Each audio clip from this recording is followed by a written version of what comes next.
3, 2, 1.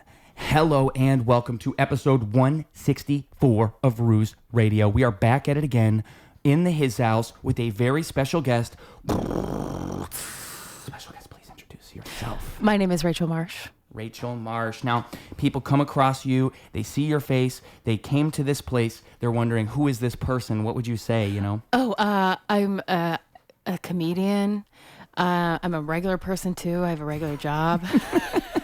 You're a real person? I'm a real person. That's crazy. Multifaceted. It's kind of sad to be a real person sometimes, I feel like. It is actually a little sad. I'm supposed to be this cool guy that does cool things. Yeah. And I still have a normal job. Exactly. You know? I still have to get up early. I still have to do the thing. It's not cool. It's not What's cool. your real life? I work in marketing. That sounds okay. I actually like it a lot. What do you do? I'm the communications specialist for a healthcare company. So you get to call people and tell them what? I don't call it. I'm like the internal communications person. So like anything that's happening, I kind of spread the word a little bit. You're like a professional gossiper. Exactly. Wow. Yeah. Oh, that's so funny because I said that to somebody the other day. That's cool. Yeah, it's like gossip is my job. I literally have meetings with people in different departments just to find out what's going on. Yeah. It's fun. I like And it. then you spread the word. And they spread the word. And you go guess what she's doing. Yeah, exactly. Yeah. But in a professional way. Wow, that's a cool job. No, I like it, yeah. That's better than most jobs. Did you want to do that? I used to be a writer. That was my job, but it's really hard to find a job as a writer. Like editorial Yeah, writing? I you like mean? worked for a magazine in Virginia, and then that shut down, and I moved to Chicago, and I was trying to find a writer job, but like no one's hiring writers. Yeah. They're all hiring freelance, and soon it's all going to be AI. So it was really hard to find a job. So I got a job in marketing for a nonprofit, and then I moved to this job. Professional gossiper. Professional gossiper. Yeah. And how long did you do writing for them? Years. Like I was a freelance writer for a long time, and then I joined the magazine, and stayed on. I would work there for like 4 years. So probably, I don't know, as like a paid writer, probably 8 years. 8 years. But I've been like doing it for fun for long time. See, I feel like that type of writing would be, because you have to, there are like boundaries, right? Like there's certain things. It's not like creative writing. There's a difference. Yeah, exactly. It was challenging. Well, that's why I've had a blog for a long time. I don't know why. I always like roll my eyes when I say I have a blog because it sounds so lame, like having a blog, but it's and it sounds so like 2006. It doesn't sound cool. It doesn't sound cool, but I don't know what to say, like how to what to call it. A newsletter, it's like it's a forum. Yeah, it's like a WordPress site that I've had for like 15 years, and I just write like humor writing, like whatever I want. And it was always a good outlet when I was like freelance writing or writing for work. Like I could write whatever I wanted there, so it was kind of like a creative outlet. Right. It's like also been interesting to watch its progression because looking back, everything is terrible. But now like usual. Yeah, it's just like really bad. But now like stuff I write gets published on different sites and stuff. So it's like I've gotten a lot better. So it's kind of like been fun watching like the progression. But at the end of the day, it's a fucking blog, and I don't know how to make it sound cool. Right. You know? I don't know what you would call it to me. There's got to be a cool There's got to thing. be like, what do people write on now? Or is it just video? They use Substack. Like that's a big thing. You'll see like actual journalists go to Substack. Yeah. So that's become a thing. So should I just call it a Substack? Maybe that would make it sound cooler. Okay. Just lie and say Substack. So I have a Substack. I have a Substack and I'm a journalist. Yeah. Lie and say you're a journalist. Yeah. Because if you say that, they'll be like, she's official. Yeah, exactly. Yeah. Okay, all right. I tried to get into writing essays, and I really should do it because I know it's good for me. But the problem is, it's just I do other things, and I have to actually put time aside to do that. Yeah. That's really the only problem. I can do it, and I'm totally capable, and I like doing it. But I'm like a perfectionist, so I want to scheme it out. Like if I were to write an essay, it's like, okay, I want to write about this. Now, how would I approach that in a smart way? Oh, well, I want to mention these 5 things. And then I have like the skeleton of an essay or an article or whatever you want to call it, a blog. Right. And then a Substack, and then I scheme it out and make the actual essay. Yeah. But because I think of it in like that procedural manner, it's always so daunting in my mind. Right. And like, there's no like goal. There's like, you're not turning it in or anything. You're not. I think the goal is just to get your thoughts in order. For sure. But if nobody's expecting it, you know, if it's not like for class or something, then... Oh, it doesn't feel like there's an actual like external reason to do it. Yeah, exactly. Then it's harder to have the motivation. Yeah. So... I mean, and you have to kind of think like long term if you really want it. Because you'd have to be thinking like what is the ultimate goal rather than the immediate goal to motivate yourself? Yeah. Like it has to be an overall thing. Because if I'm thinking right now, what am I going to get out of it? The obvious answer is nothing. Right. Maybe like, 2 of my friends will read it. Right. That's the thing. Yeah, exactly. I've had to work towards like a lot of internal motivation with this Substack that I have because like a lot of times nobody reads it or like I don't have a ton of followers. I have one dedicated follower who I don't know, which I count as a follower. Like my friends don't count, my mom doesn't count. But this stranger always likes my blog and will like has messaged me and stuff. And so like I'm doing it for him. I don't know, like he'll see it. But I get like views, but it's hard to gauge and have the motivation unless there's a ton of like likes and shares and it's confusing feedback, you know, because I don't think that what's confusing to me is I know deep down that really doesn't, that's not like what determines whether or not it's good. It's like if a tree falls in the woods and nobody sees the tree fall, did it fall? Like the answer is kind of no, but it's also yes. So like if I write an article and then nobody reads it, does it matter? Does it matter? Like the answer is kind of no, but it does matter because like it is like also those 100 articles that make that 101st article what that one is. Exactly. That's one reason I've kept it up so much for so long is because it's made me better at it's made me better at comedy and like it's made me better at like understanding how comedy works. That's why I wanted to write essays because I realized like it's kind of just getting in the habit of writing and getting in the habit of using that part of your brain. And like thinking things out, you know. How do you think it helped with comedy though in particular? Well, like I mean like it helped me kind of like think like outside the box, like think more differently and like look at things at a unique angle.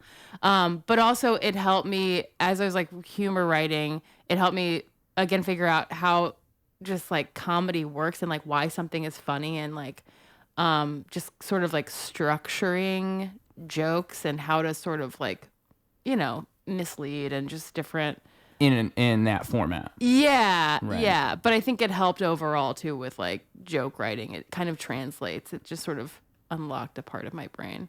Interesting. It felt like I don't know. No, that makes sense. That's just an interesting way to do that because I always felt like I still feel like this. Like if you were to write like a comedy movie, that would be a really particularly hard form of comedy to write. Because it's not like normal comedy where it's just it lives here once and then it's kind of done. It's like you have to write out all the jokes and all the beats and everything's all planned in this different way than if you were to just go on stage and tell a joke. It's kind of like you don't have to do it. I just don't feel like it's so structured. In most forms of comedy you can get away with like loosening the structure. You have the basic thing you wrote and then you can loosen it, whereas a film is so specific by nature. Everything's there on the page for a reason and then it has to be funny. To me, that sounds impossible. You have to follow like the movie format.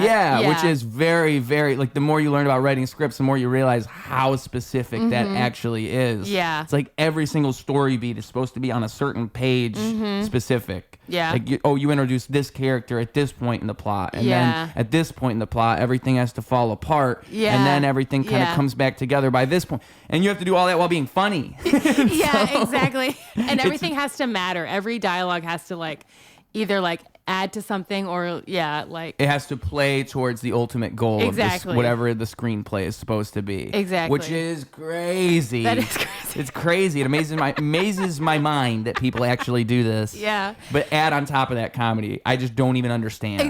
Exactly. To be able to do all those things, to check all those boxes, to be able to take all those things and then make a good comedy movie. I'm talking a plot that follows all the screenwriting rules while also being funny. It's almost an amazing miracle to be able to get it done, and it blows my mind when you see it happen, when you see a great comedy movie, when you see a comedy movie with the heart, with the soul. It's like magic has finally been achieved, and I think that if someone makes a good comedy movie, like the director, the actors, all the people involved, they might as well be able to call themselves professional mind blowers and get these t-shirts, and you can get one of these t-shirts because you're a professional mind blower. The question is how do you blow minds? We all can do it in our own unique way, and we all can become a professional at such a thing. So smalls, mediums, larges, we can make more sizes if you so please, and it's $25 for a shirt. That is shipping included. It's a great way for you to support this show. If you want to support this show but you don't want to get a t-shirt, well, don't worry, we got you covered with this little thing called Patreon. That's right, Patreon, $5 a month, the price of a coffee, the price of a beer at the bar, and you make this show grow. You make this show bigger and better than it ever has been and than it ever can be. It'll be the best show ever as long as we have your support. So please throw us some of that support. Throw us a little bit of moolah and make this thing magically sprout like a little seed that I put the seed into the ground, and then you water it with your money on Patreon, and all of a sudden it becomes a beautiful flower. That's how things work. 1, we've got exclusive podcast content on the Patreon. 2, my music comes out there early. You can hear it before you hear it anywhere else. And 3, I have exclusive songs on there that you're never going to hear anywhere else, only on the Patreon. All of those things are perks for the great thing that is, again, supporting this show. We need your support. We're doing an episode every 3 days, and I love talking to new people and showing you the amazing people that are within this world that you can find if you just look for them. I love bringing them to you, and I want to do that more and more in a more and more massive and awesome way. So let's make that happen. How about that? June 7th, I will be live at Wow You're Actually Funny, put together by friend of the show, Marco Serino, headlined by Vic Panja. Super funny guys, super funny people at Wow You're Actually Funny, Surge Billiards at 7 p.m. Check it out. If you can't make it there at 7 p.m., but you're still available that day, that night, how about June 7th, yet again, I will be at Struggle Bus Presents, Ruse X Sands of the Hour, X all these other hip-hop artists. This is going to be a bunch of people. Catch me at 11:30 in the alleyway right next to the Glenwood up on the north side of Chicago in Rogers Park. I'm going to be rapping for a half hour straight, going to be spitting straight hip-hop bars for the people, blowing their minds. As the professional mind blower that I am, you got to be there to believe it. And then right afterwards, there's going to be a whole freestyle session. Levi Stress, he was on the last episode of this show. He's also going to be there freestyling with me. He's going to be performing a little bit earlier with Sands of the Hour. You can catch them right before you catch me if you get there a little bit early. It's going to be a fun time up there at the Glenwood. Hope to see you there. Then last but not least, I'm going to be returning to Roast Battle Chicago. That is right, at Zany's. Ruse and his grand return to Zany's. I am going to be roasting everybody at Roast Battle Chicago. If you've seen it before, you know what's going to happen. If you haven't seen it, you've got no idea. And really, if you've seen it, you don't even know. I'm coming with the classics. You never know what Ruse is going to do. He's going to hit you with the 1-2, come through with the kung fu. All right? Nobody is safe when Ruse is in the building. You got to be there at Zany's at 9 p.m. Shout out Roast Battle Chicago. We love them. We love what they're doing. They're putting comics on. They're giving them a place to create unique material. Matter of fact, they're forcing them to create unique material, and also they're putting them on. They're putting them in a place for everybody to see them, and we love that. We love the talent at Roast Battle Chicago, and I just love everything it represents. I'm super glad that we're working together, and I can't wait to destroy everyone's souls, everyone's hopes and dreams at the next installment, June 19th. Catch me there. Catch me there, or just go there to see the greatness that is Roast Battle Chicago. Now, back to the greatness that is comedy films. I think comedy movies are one of the hardest things to make. Yeah. Because, like, I don't find most comedy movies very funny. Right. And so, like, you have to really... And it's hard to also make it translate for the future. Like, make it... Timeless, right? Yeah. Or like make it hold up, right, for the future, because like comedy is so like ever changing, and so it's hard. It's interesting watching movies that are like 20 years old. Comedies are like so old, and seeing how the difference. Yeah, like how the comedy, like what they thought was funny, and like I feel like now that I think about that, like I feel like the 90s comedies, maybe even the early 2000s, those are my favorites. Like if I had to think about it, because I think the comedies that are made nowadays are just so different. And like what I think about when I think about comedy movies would be like the late 90s, like 2000s comedy movies. Yeah. I don't know why though. But it probably is like a cultural thing. It's probably whatever was going on at that point is what I resonate with in a comedy movie. Like what movies? Like, oh man, that's a good question. I mean, when I was like 12, I think I watched Superbad and all of those movies. Yeah, that like that time of those classics. And they don't really make those kinds of comedies anymore. They kind of stopped making. It was only like a 5-8 year stretch of those, and then they just disappeared off the face of the earth. Right now, I don't think comedies are funny. I had this thought the other day. Let me see if I can articulate it. I feel like comedies now, or like comedy shows, they're funny if it happened in real life, but watching it on screen, it's not really that funny. Like people will say like witty banter or like something sarcastic, and it's like if that person really said that to you in real life, it would be funny, but it's not really that funny just to like watch it. Yeah, sort of. I mean, it's kind of like I feel like I'm weird because in real life I will laugh a lot. If I'm with you in person, I will laugh a lot more. So I think you're right. Yeah. Because like then if I watch that same thing like later, like if I'm a good example of that would be like if you go to a stand-up show, you're much more likely to laugh than if you watch the special on TV. Exactly. And I've always felt that way. And I think it's something about like the human aspect 100%. of it. There's all these people around me. There's like I think stage performance is a form of hypnosis in a way. Yeah. And so you're not getting that if you're watching it on the TV. But if you're there in real life, you're a part of the experience. Exactly. Yeah. Yeah. Well, that's like I did improv for a long time. I don't tell anyone that though, but that's my big secret. Can you cut this part out? Yeah. But like you see, sometimes I would watch. The war between comedy and improv is crazy. hilarious. Yeah, exactly. Like improvisers are afraid of stand-ups, and they're like they don't think it's like those guys are mean. And then like they're the so stand-ups mean. are like those guys are weird. Those guys suck. Those guys are lame, but they are very nice. You guys could get along. That's what I'm always saying. Right. You guys could learn a lot from each other. Yeah, exactly. You just hate each other. Yeah, exactly. But anyway. But like watching, I had that same experience. Like, and I think it's even more so than stand up. But watching improv on a screen is terrible. Like it does not translate at all. Like it's very much like you have to be there in the experience and like experiencing the newness of whatever is happening, the like organic aspect of the performance. Right. But trying to watch it on like YouTube or even like really good improv. There's like Ben, what's his name? Ben Schwartz. Yeah, Ben Schwartz, and he had that Netflix special. Yeah, with him and his friend. Tom, I forget. Ben and whoever. Yeah. Yeah, him and his friend. Yeah. Andy and Ben? I don't know. Some other white guy. It's improv. We just got to pretend we know. Right. And it was like, you could tell it was really good, but did not work. It was like hard to watch. I thought it was all right. Yeah. But it's what you're saying. I mean, I think freestyle rap does the same thing, where it's like, if I'm doing a freestyle rap, if you just watch the video of me doing that, it's nowhere near if you were standing right next to me and you like watched me do it right here on the spot, or if you like gave me words and then I rap all your words. Yeah. That's so much different. Yeah. There's this guy that's really popular now. He's gotten more popular over the years named Harry Mack. And that's his whole thing, is he'll just do freestyle rap, but he's really good at it. And now he has videos where he'll be sitting outside in LA. He's got a table set up. He's recording. People walk up, and then he says that thing, "Give me a few words." And then not only does he rap their 3 words, but he raps all the other information they got out about them. Like, you guys are from California. You're here for one more day. You're going to a party tonight. Like, everything they said. He finds a way to put it in the rap. And so it kind of communicates if you're watching it through the video. But if you were there, he just blew your mind.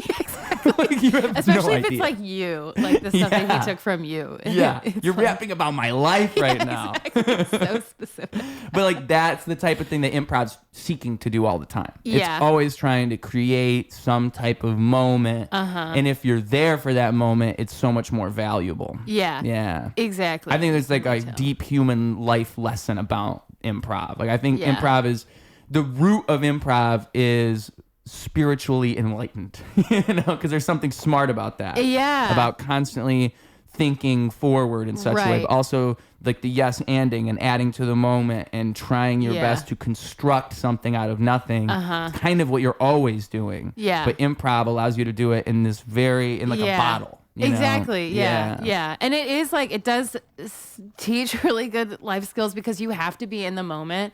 Otherwise, it doesn't really, you can, but it doesn't work as well unless you're like actively there listening to like what is happening around you and like pulling from that to build your scene. Right. Because you can be in the moment, but you could be in like your own moment. And that's like one of the improv crimes is to not stick to the scene, but to follow your own thing. Yeah. Then you start breaking scenes and stuff like that. Yeah, exactly. Yeah. And like, and it just doesn't work as well because the other person doesn't know what you're thinking. And like, if you're both in it, then you know what's going on. And that's the whole group mind thing. Exactly. Yeah. That's why improv is a cult.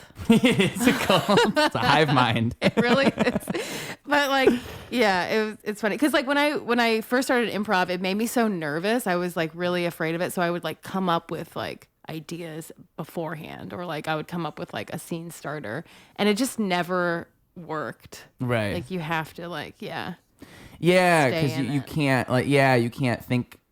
You can't bring your own things to it necessarily. Yes. Which is kind of frustrating. Because, like, say you're in a scene and you have a great idea and then someone else does something else. Right. Now you have to throw that idea right away. You can't hold on to it. But, again, it's like a life lesson. Because, say you're having a conversation with somebody and you guys are talking about something. And then you have a good thing to say. And then they talk about something else for, like, a minute. And then you try to say that thing you were going to say. But it doesn't work because you just kind of ignored all the stuff they said for the last minute. Exactly. Yeah. And then they can tell because you went back to what you were like saying before. Yeah. It's hard, but like there's I don't know. I've been interested in improv. I think I just need my right people. I think because again, it's like a hive mind thing. You need the right people to do it with, or else that can go 100%. downhill so fast. Right. And I actually, so I did improv for like 6 years in Richmond. I'm from Richmond, and I, like. It was all in one theater because it's a small community. So we all did it in one theater, and like these were my best friends. I mean, like I saw them all the time, and like I loved performing with them. And I had different groups, and it was amazing. It was such a good experience. And then when I moved to Chicago, I was mostly doing stand up, but I did take a improv class with one of my friends, just to like meet new people and like see what it was like and see, just to like get the experience.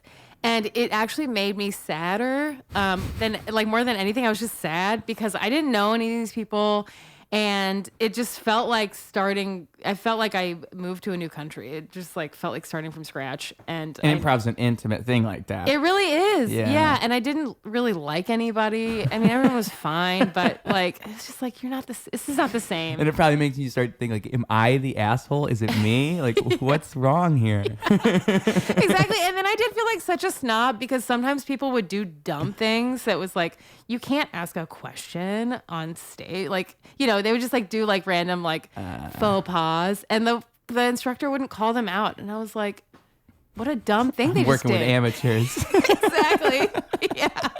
So I was like, I need to stop. I need to step away. Yeah. See, but that's the problem. That's the problem is you need the right group. Exactly. Or else you can quickly become that. Yeah, exactly. Because, if you had like 10 people who are all on that same level, it doesn't really matter. But if you're like one person that's great or one person that's like sticking to the script and following all the rules, but then you have 5 people who aren't, that one person's not going to fix it.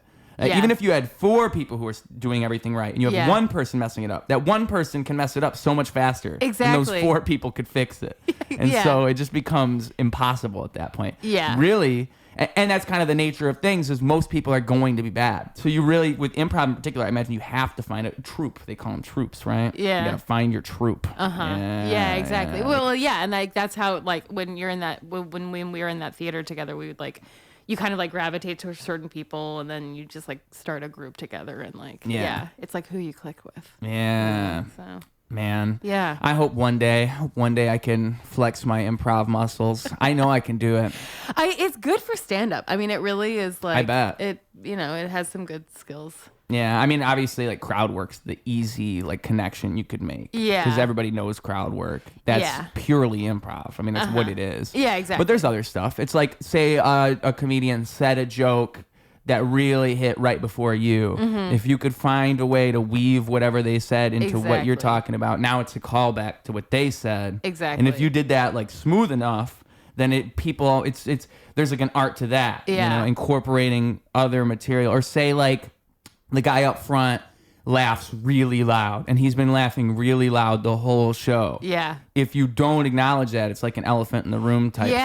Yeah. And improv, that's a big thing in improv, right? Is don't acknowledge everything. The idea is acknowledge everything. So if there is something that happens, we all know that it happened, but you acknowledging it is keeping the flow of things going. And it kind of ties everything together in this weird way. Yeah, exactly. Because like you're all in it together, but then like acknowledging like what's going on. Yeah. Like those are some of the funniest improv bits, is like when somebody, like, it's kind of hacky, but it's so funny. Like when somebody builds a door or whatever, and then somebody else like walks like through it, or shuts the door, and then somebody like walks through it or whatever, and then somebody calls it out. It's hilarious. It's funny every time.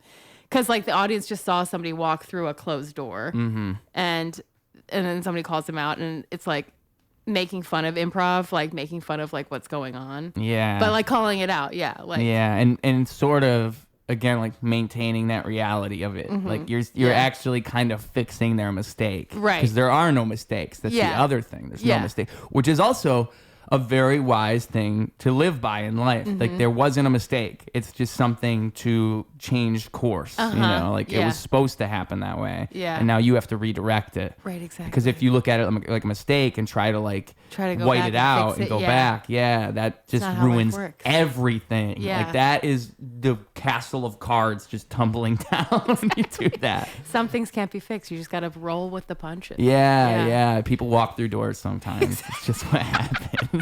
People walk through doors.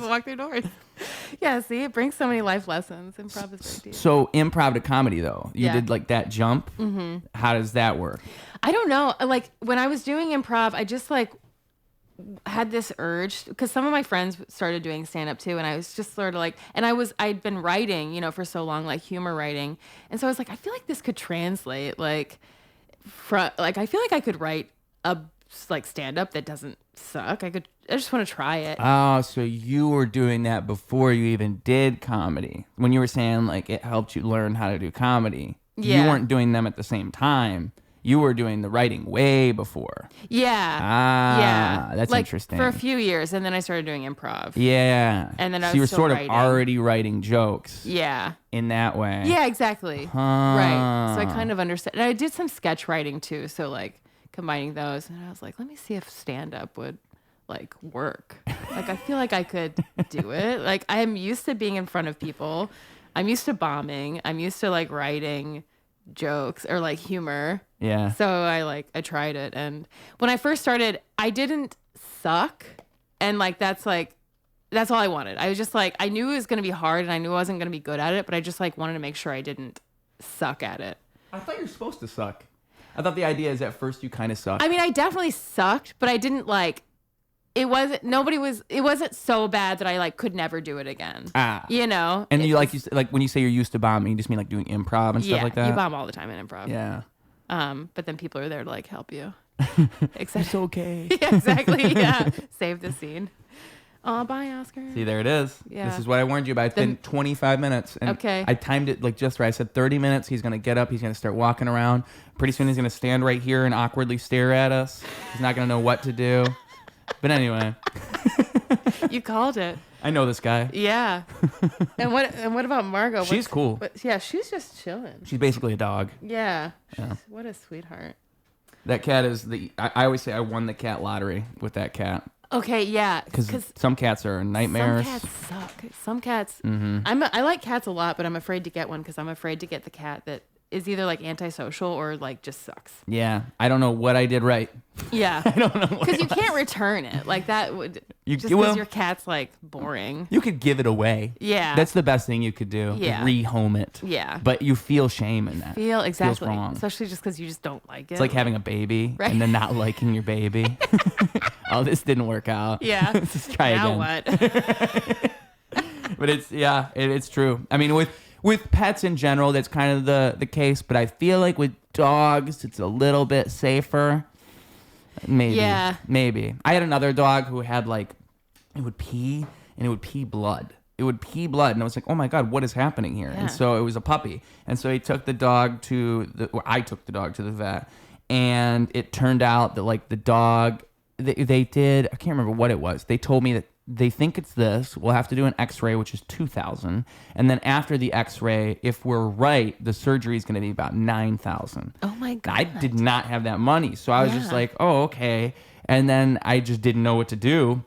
And so the dog ended up passing away. Oh my God. Yeah. It's so sad how expensive that stuff is. Because you also like, what are you supposed to do? What are you supposed to do? It's just like a person though. I mean, that's what I'm getting at is that like, it's all a lottery. Because with that dog, it was the same thing. It was like, it could have been anything. It could have been the perfect dog. It could have been amazing. It could have had behavioral issues. It just happened to have a medical issue. Yeah. You never know what you're going to get. Exactly. Yeah. What kind of dog was it? Oh, I think it was like a mutt, like a mix. It was a husky and then a few others. Well, I know like I just made fun of people who ask about dogs, like dog breeds, and then I asked you about the dog breed. But I'm asking because a lot of times like purebred dogs have issues because they're so inbred. Oh. Not this time. Yeah. You just lost the lottery. That's how it goes though. Yeah. And so like with Margot, with cats, with dogs, it's all the same thing. I've gotten lucky with both of these guys. Yeah. I feel blessed. Yeah. Sure. Oscar's a big baby. Margot's basically a little baby. The worst thing she does is throw up sometimes. Oh, it's the worst thing she and sometimes they get in a fight. Yeah, but she's really saying like... It was more like, It's a love tap. Instructive. Mm-hmm. It's like, hey, I'm chilling right here. Yeah. Yeah. What he'll do, she'll be laying on this couch and he'll come up and he'll like look up and he kind of looks scared. Like he doesn't want to jump up because he doesn't want her to swat him. Oh, yeah. Because she's laying there like, this is my spot right now. Yeah. She's protective a little bit. When I had Jim Balderston on here, it was the second time I've ever seen Margot swat somebody in the face. And I was real surprised. Was he trying to lay in her spot? He was like... I think it's the way people move their heads. It's like people like throw their heads back like this sometimes. Oh yeah. And I think she sees that and she starts like side eyeing them. Yeah. And then after a while, she just gives you a little whop to let you know, like, hey, chill out. This is my dome. Yeah, I don't know. Yeah. The first time it ever happened, I was with my friend, and I remember we had both taken mushrooms. Okay, and so he was like. It's starting to happen. And so he's sitting here, Margot's behind him, and he like starts, oh, bro, whoa. And he like leans his head back. And that was when she whopped him. And I remember he goes, ah! His head forward. Very funny. And I'm like, bro, are you okay? Oh my God. And he's like, yeah. I'm fine. So dramatic. Yeah, but she could have blinded him. For the record, she could have blinded him. She hit his eye? She hit his eye. Oh. She got him in the eyelid. Oh, wow. Oh, okay. Yeah. All right. That's fair. That was a fair sound he made was really funny, though. Ah! That's what he did. And then that's the first time. The second time was Jim. So yeah. I can't... Jim was not on mushrooms. I can't tell you what the connective tissue was. She just didn't like him. Yeah, I think it's like... She just doesn't like the vibe. Yeah. Your vibe, I'm not picking up on right now. It's that kind of thing. Like, I'm sorry my cat doesn't like you. I don't know what it exactly. Because she's pretty easy. She likes most people. Yeah. It's like that Justin Bieber song.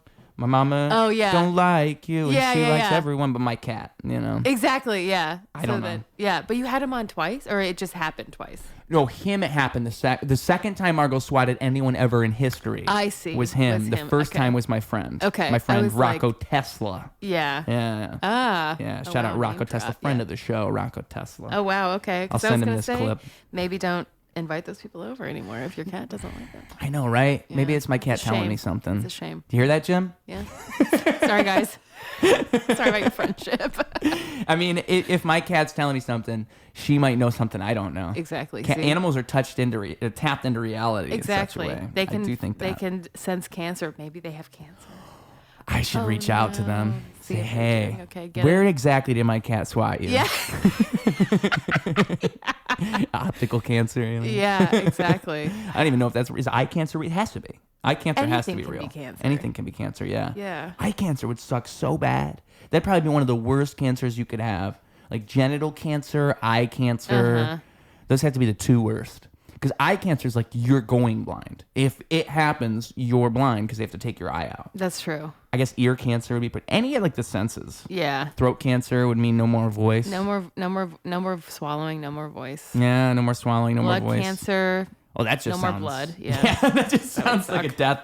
Yeah. Yeah, there's no getting out of blood cancer. Yeah. I never even thought about blood cancer. Yeah, is that real? Leukemia. That's what leukemia is? Oh my God. Yeah. What a nightmare. Jesus. Indeed.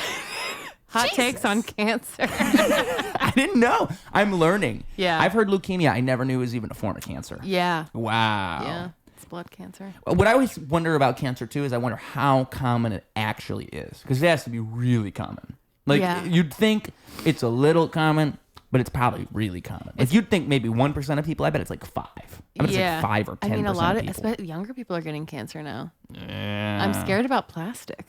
I'm scared about everything. I'm scared about everything. I feel like the universe is just a constant threat to me now. Yeah, I mean, truly. It used to be the joke, like, well, everything gives you cancer. But now it's like, oh, no, everything really gives you cancer. Yeah. It's terrifying. We just read the data and don't drink any water. Yeah, just actually don't do anything. Don't do anything and you're safe. Yeah. It makes me wonder, like, am I neurotic or am I right? Like, if I don't want to keep my phone in my pocket, is that because I'm crazy? Or is that because I know something they don't know? Yeah, exactly. That's the real question. It's like random stuff like that where I'm like, am I being crazy right now? Or is this like, am I going to be the right one 10 years from now? Yeah. Because like the phone is the one that's I try to keep my phone like not in my pocket, but like an arm's reach away from me. Why? Something tells me like that constant like pinging of all those waves cannot be good for me. Yeah. And I know for a fact like that when you put a phone around ants, they'll all like do that thing where they walk around the phone in that weird. Oh, they like won't get on They it. won't go on it, but they'll go around it. Oh. Yeah, and weird. it's like animals know things we don't know type thing. Like maybe that's like kind of like how birds when they fly, they're just like they're following certain waves that we can't see, like the way that birds fly. I think it has something to do with the radio waves. I can't remember, but it's like you'll see them fly in these ways, and it's influenced by something invisible that you can't see. Right. So it could just be as simple as that. Yeah. But my paranoid brain is like, those ants, no. They don't want the phone cancer. Yeah. They're not going on the phone. Yeah. They feel the 5G. Well, because ants don't have cancer. No. And it's probably why, because they don't go near phones. I think they might, though. I thought that cordyceps mushroom thing was like ants grow like a giant outgrowth out of their head. You ever see that? No. Oh, it's crazy. I got to pull this up. It's actually crazy because it's the thing that inspired the show The Last of Us. It was like ants that have I think they ate the cordyceps mushroom, and then it's zombie ant fungus is what it's called. And that's how the zombie in the show, apocalypse started in Last of Us. Okay. Here's one of them. They got a mushroom growing out of its head. Oh my God. Yeah. Yeah. Is that crazy. Cancer?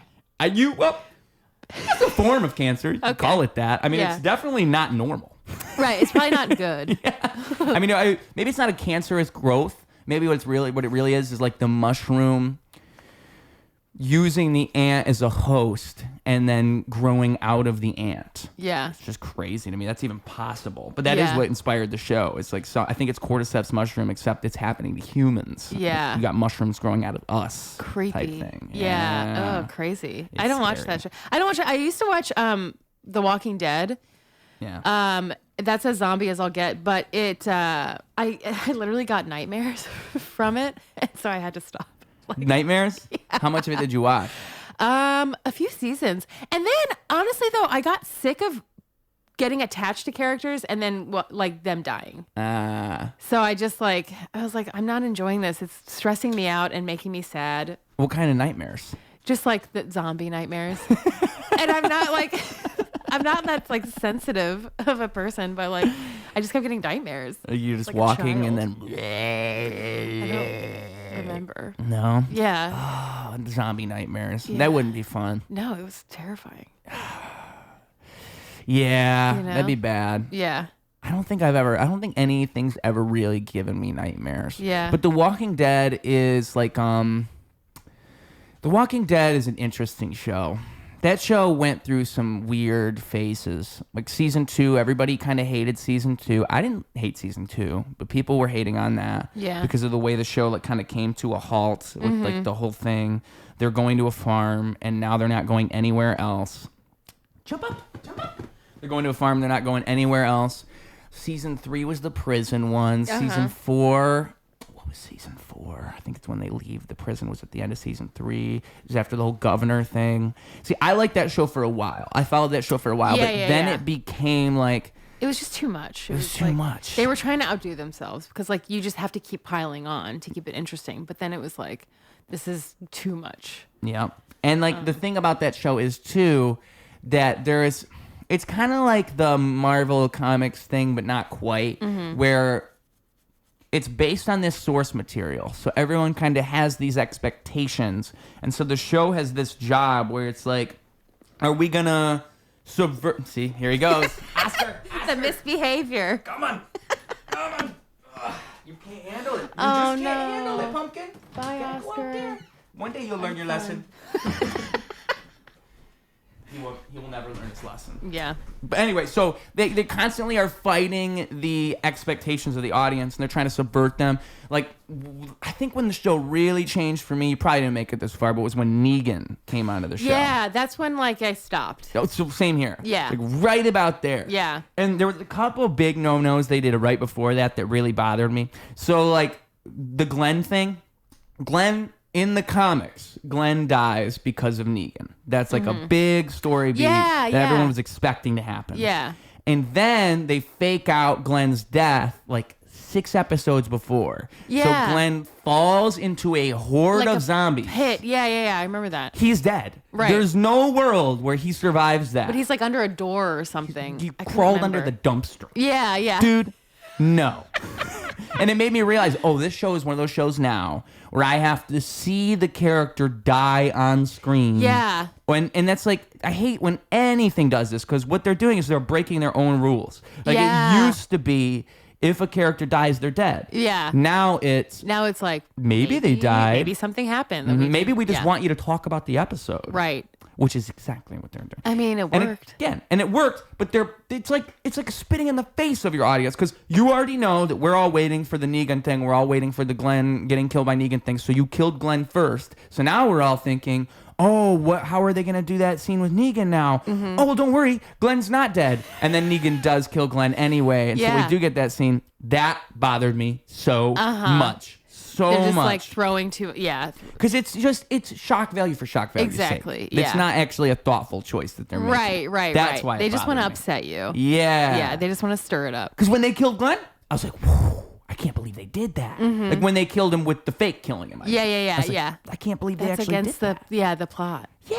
Yeah. And like at that point in the show, they weren't really killing off as many big characters anymore, because there's only so many OGs you can kill. And then once I stopped watching the show, I remember hearing about this, and it just like bothered me.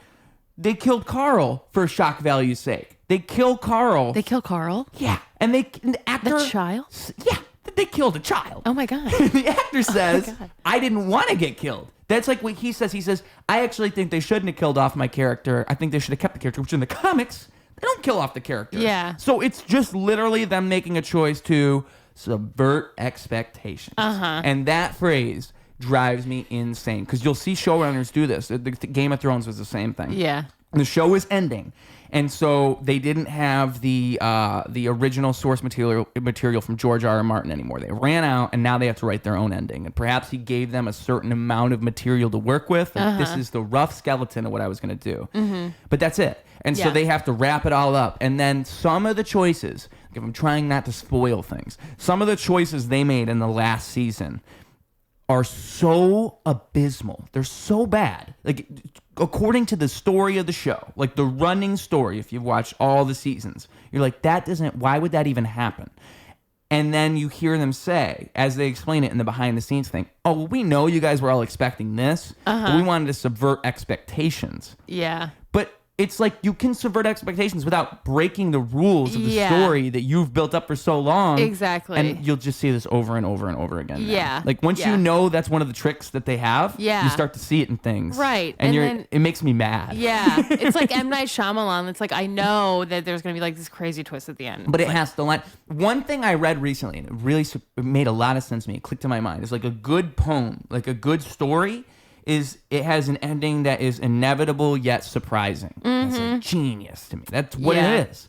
But if it's just surprising but not inevitable, it's infuriating. Exactly. It's like you can't just do that. You can't trick me. Right. You can't lie to me. Exactly. I want to feel like, oh, I hate that, but it makes sense. Yeah. Like, even if I don't like it, that does make sense. Yes, though. Exactly. Yeah. It plays into like, and it connects to the rest of the story. A show is kind of it's an impossible task. Like the fact that shows work out is crazy. There's only a few shows that you could say their whole run, nothing went wrong. It went out without a hitch. Yeah. A lot of shows won't die. Like, it's funny. The Walking Dead is essentially a zombie now. It's literally become a zombie. Is it still on? Yeah, that's what I'm saying. It reanimated itself as the Rick show now. Now it's the Rick and, what's his girl's name? Michonne. Rick and Michonne have their own show. Okay. But that was because they did the whole episode where Rick was going to leave The Walking Dead. I don't even watch this, but I know all the details. Rick was going to leave The Walking Dead. Yeah. And so they had this big episode where he like almost dies. And you're thinking, you know he's leaving the show. So again, they're playing on your expectation. Are they going to kill Rick? Are they going to kill him? And that's how they send him off? And of fucking course. They do this big thing where it's like he's walking across a bridge. The bridge explodes. Oh my God, Rick's so dead right now. Oh, but no, he's not dead. Yeah. He wakes up next to the river, pull the Glen on you, and then now he's walking and he has this big thing where he's like bleeding out and they're kind of playing it like, is he gonna die or is he not gonna die? Yeah. And then this helicopter flies by. Oh my God, a helicopter in the zombie apocalypse. For once, we're seeing something new in this show. And so then the helicopter comes down and saves Rick. But everybody else thinks he's dead. But he was actually saved by the helicopter. And they were like, when it happened, they were saying, oh, there's going to be a Rick movie. We're going to make a Rick movie. And of course, they turned it into a show. So it never was the movie. It was the show now. So then you can just keep going. Then you can just like keep... A movie is finite. A show. Exactly. Yeah. Gotta keep that money rolling. Exactly. Yeah. These fake out deaths, I realized. Do you watch White Lotus? Mm-mm. Well, they do that on there? No, but someone, I mean, I'm not spoiling anything because it's just like part of the show. Someone dies at the end of every season. Okay. And I realized, so in this last season, when the person died, my brain was like, maybe she's not dead. Like she literally, or they, he, whatever. Who knows? The creature that passed away. Yeah, the individual literally like got shot in the chest and there's like blood everywhere. And I was like, yeah, but maybe not. Because I was so sad. Anyways, I definitely spoiler. But anyway, but I realized like because of like the Glenn thing and just like there's so many types of fake out deaths. You've been conditioned. I've been conditioned to be like, but there's something like it missed like an artery or whatever, she you know. Be saved. Yeah. Or they or he or whoever. Yeah. Exactly. Just like bleep it out. Yeah. Just when you give the specifics of who it could have been. Exactly. Right? It's just a bummer, dude, because I don't like that. I don't like that that's become a thing where it's like shock value is something you know that they're trying to achieve. Yeah. To the point where they will do things. Dream sequences is probably the number one. I hate dream sequences. I hate that. Because, of course, what it always is, oh, this is real. This is real. Wait a minute. Oh. Yeah, exactly. I don't understand dream sequences because even if you can tell it's fake, it's like, this is, okay, now I'm like, you're like feeding me what this person is thinking. Like, it's such a cheap cop-out. Right. To me. Right. Because that's the point of it, right? Is like to show like what they're afraid of or what they're thinking. or to fake you out. Both often. Yeah. Usually and it's both. I find it so annoying. It's corny. Yeah, it's a corny way to do that. It's Yeah. hacky, as a It's comic would hacky, say. Because it's exactly. like there's a better way to do that Yeah. that you didn't just spell it out for me so clearly. Right. Yeah. Just give me other pieces of information to help me piece it together. But I try not to be a hater because deep down what I think is that the quality of writing has just gone down across the board. I think there's been like enough things that have come out to where it's like people just have lowered their expectations. Yeah. I really feel like that's what's happened. And you just need maybe you just need a couple great shows to come around and fix it. I think streaming's kind of ruined it too, though. Yeah. Because the way shows are written for streaming is just it's patently different than the way shows used to be written. It used to be we're in a writer's room and we're writing a show. That's kind of the old school way now. Now what it's more like is we hire people for each individual episode, but they're not in the writer's room. They just have the schematics of where we're at in the story. And that's like the common practice now, which is crazy to me because that's so much different than having us all in a room. We all laid this out. We're all in the same headspace. And now I'm going to go and write the episode. Yeah. As opposed to these are all the characters. This is where the show's at. You just do your best. Yeah. And that's why you'll see a lot of shows now that don't have this cohesive structure. It's like episodes will feel different from one another. And like things that'll happen, you'll be like, well, why would that? Like one show that really rubbed me the wrong way was Ozark. Ozark was okay at the beginning. And then it just kind of became one of those shows where it's like clearly they're trying to do the thing they did in the first season that worked. Yeah. But they just don't know how to do it now. And another classic dream sequence thing. They pulled that on season 4. I got so mad. It was like she shot the guy in the face, and for a second you're like, wait, huh? Yeah. They just gonna kill him like that? And then she wakes up. Bruh. You can't You're just do trying that. you're playing with my emotions. At that point, I was done. At that, I was like, I'm gonna finish this, but I'm done now. Yeah. I don't trust you no more. It's like if you had a girlfriend who cheated on you, but you're gonna wait at least 2 weeks just to see what else she does. Yeah. Yeah. And like follow through. Just like finish this out. Like we had plans. We had this concert we're going to. And then, like, Exactly. but then after that, like After that, it's over. But no, it's true because shows last for too long. That's the problem. That's exactly why I say it's kind of impossible. Yeah, exactly. Yeah. Because they like if it's going well, then they're just gonna keep going. But then like they run out of ideas, or they have to keep like making it like zanier or whatever, and then and then it just becomes weird. It feels like fan fiction in a lot of ways. Like I was watching Shameless. Yeah. Do you watch Shameless? I've heard a lot of good things. Well, it's so good until like I watched it like all in a row, so I don't remember what season it kind of like stopped being good. But the last couple of seasons, it just feels like they got brand new people to just like write what they think would happen. And it's like every character is like a little bit too heightened and like a little bit too like whatever, like a trope of themselves almost. And Right. it's like they're just trying too hard at this point. Yeah, that's kind of what happened with The Office towards the Exactly, end. yeah. Everyone kind of became a flanderized version of themselves. Yeah. Yeah, which Yeah. is sad because like The Office at its best was really like a lot of it was just the actors being the actors. Yeah. And that's kind of what made the show. You have to imagine it just played itself out over time. Yeah, like The Office was so great because they got generic people. Like Phyllis was a costume designer on the show, and like they just or casting director or something. Like she worked in the industry, but she'd never acted before, and so they just got like random like no names. And Michael Scott. Yeah, and and then Yeah. but that's why it worked, because it was just like and that's what an office is. It's just all these generic people that have nothing in common. Yeah. And that's why it was so funny, because there was nothing, it was so normal. It was so regular. It was like, I could see this happening at work. Yeah. It's just like, I never got into Parks and Rec, but it's the same thing. yeah. It also got like a little too like, I guess Parks and Rec has a couple more bigger names in it. Yeah. But I think at the time they weren't the same thing as The Office. I think it was a bunch of relatively smaller people, like Aubrey Plaza. Same thing, like White Lotus, she's on that now. But she was nowhere. I think that's kind of her springboard. Even Yeah. Chris Pratt, which is crazy to think about. Yeah. That's where Chris Pratt kind of got his name, was Parks and Rec. Yeah. And like Yeah. Aziz Ansari, I think he was not really. Oh, you're right. I'm pretty sure he wasn't really anything until. I don't know. I can't, because I remember he was doing stand up. I think he was doing stand-up right around the same time, but it might be the same thing where it's like he had some success and then that show launched him. It was probably like that. Amy Poehler, it's probably the same thing as like a Michael Scott, where she was like the actress people know. Right. And then everybody else. Everyone was sort of, Yeah. It's just impossible. It's impossible to keep a show good. It's actually impossible.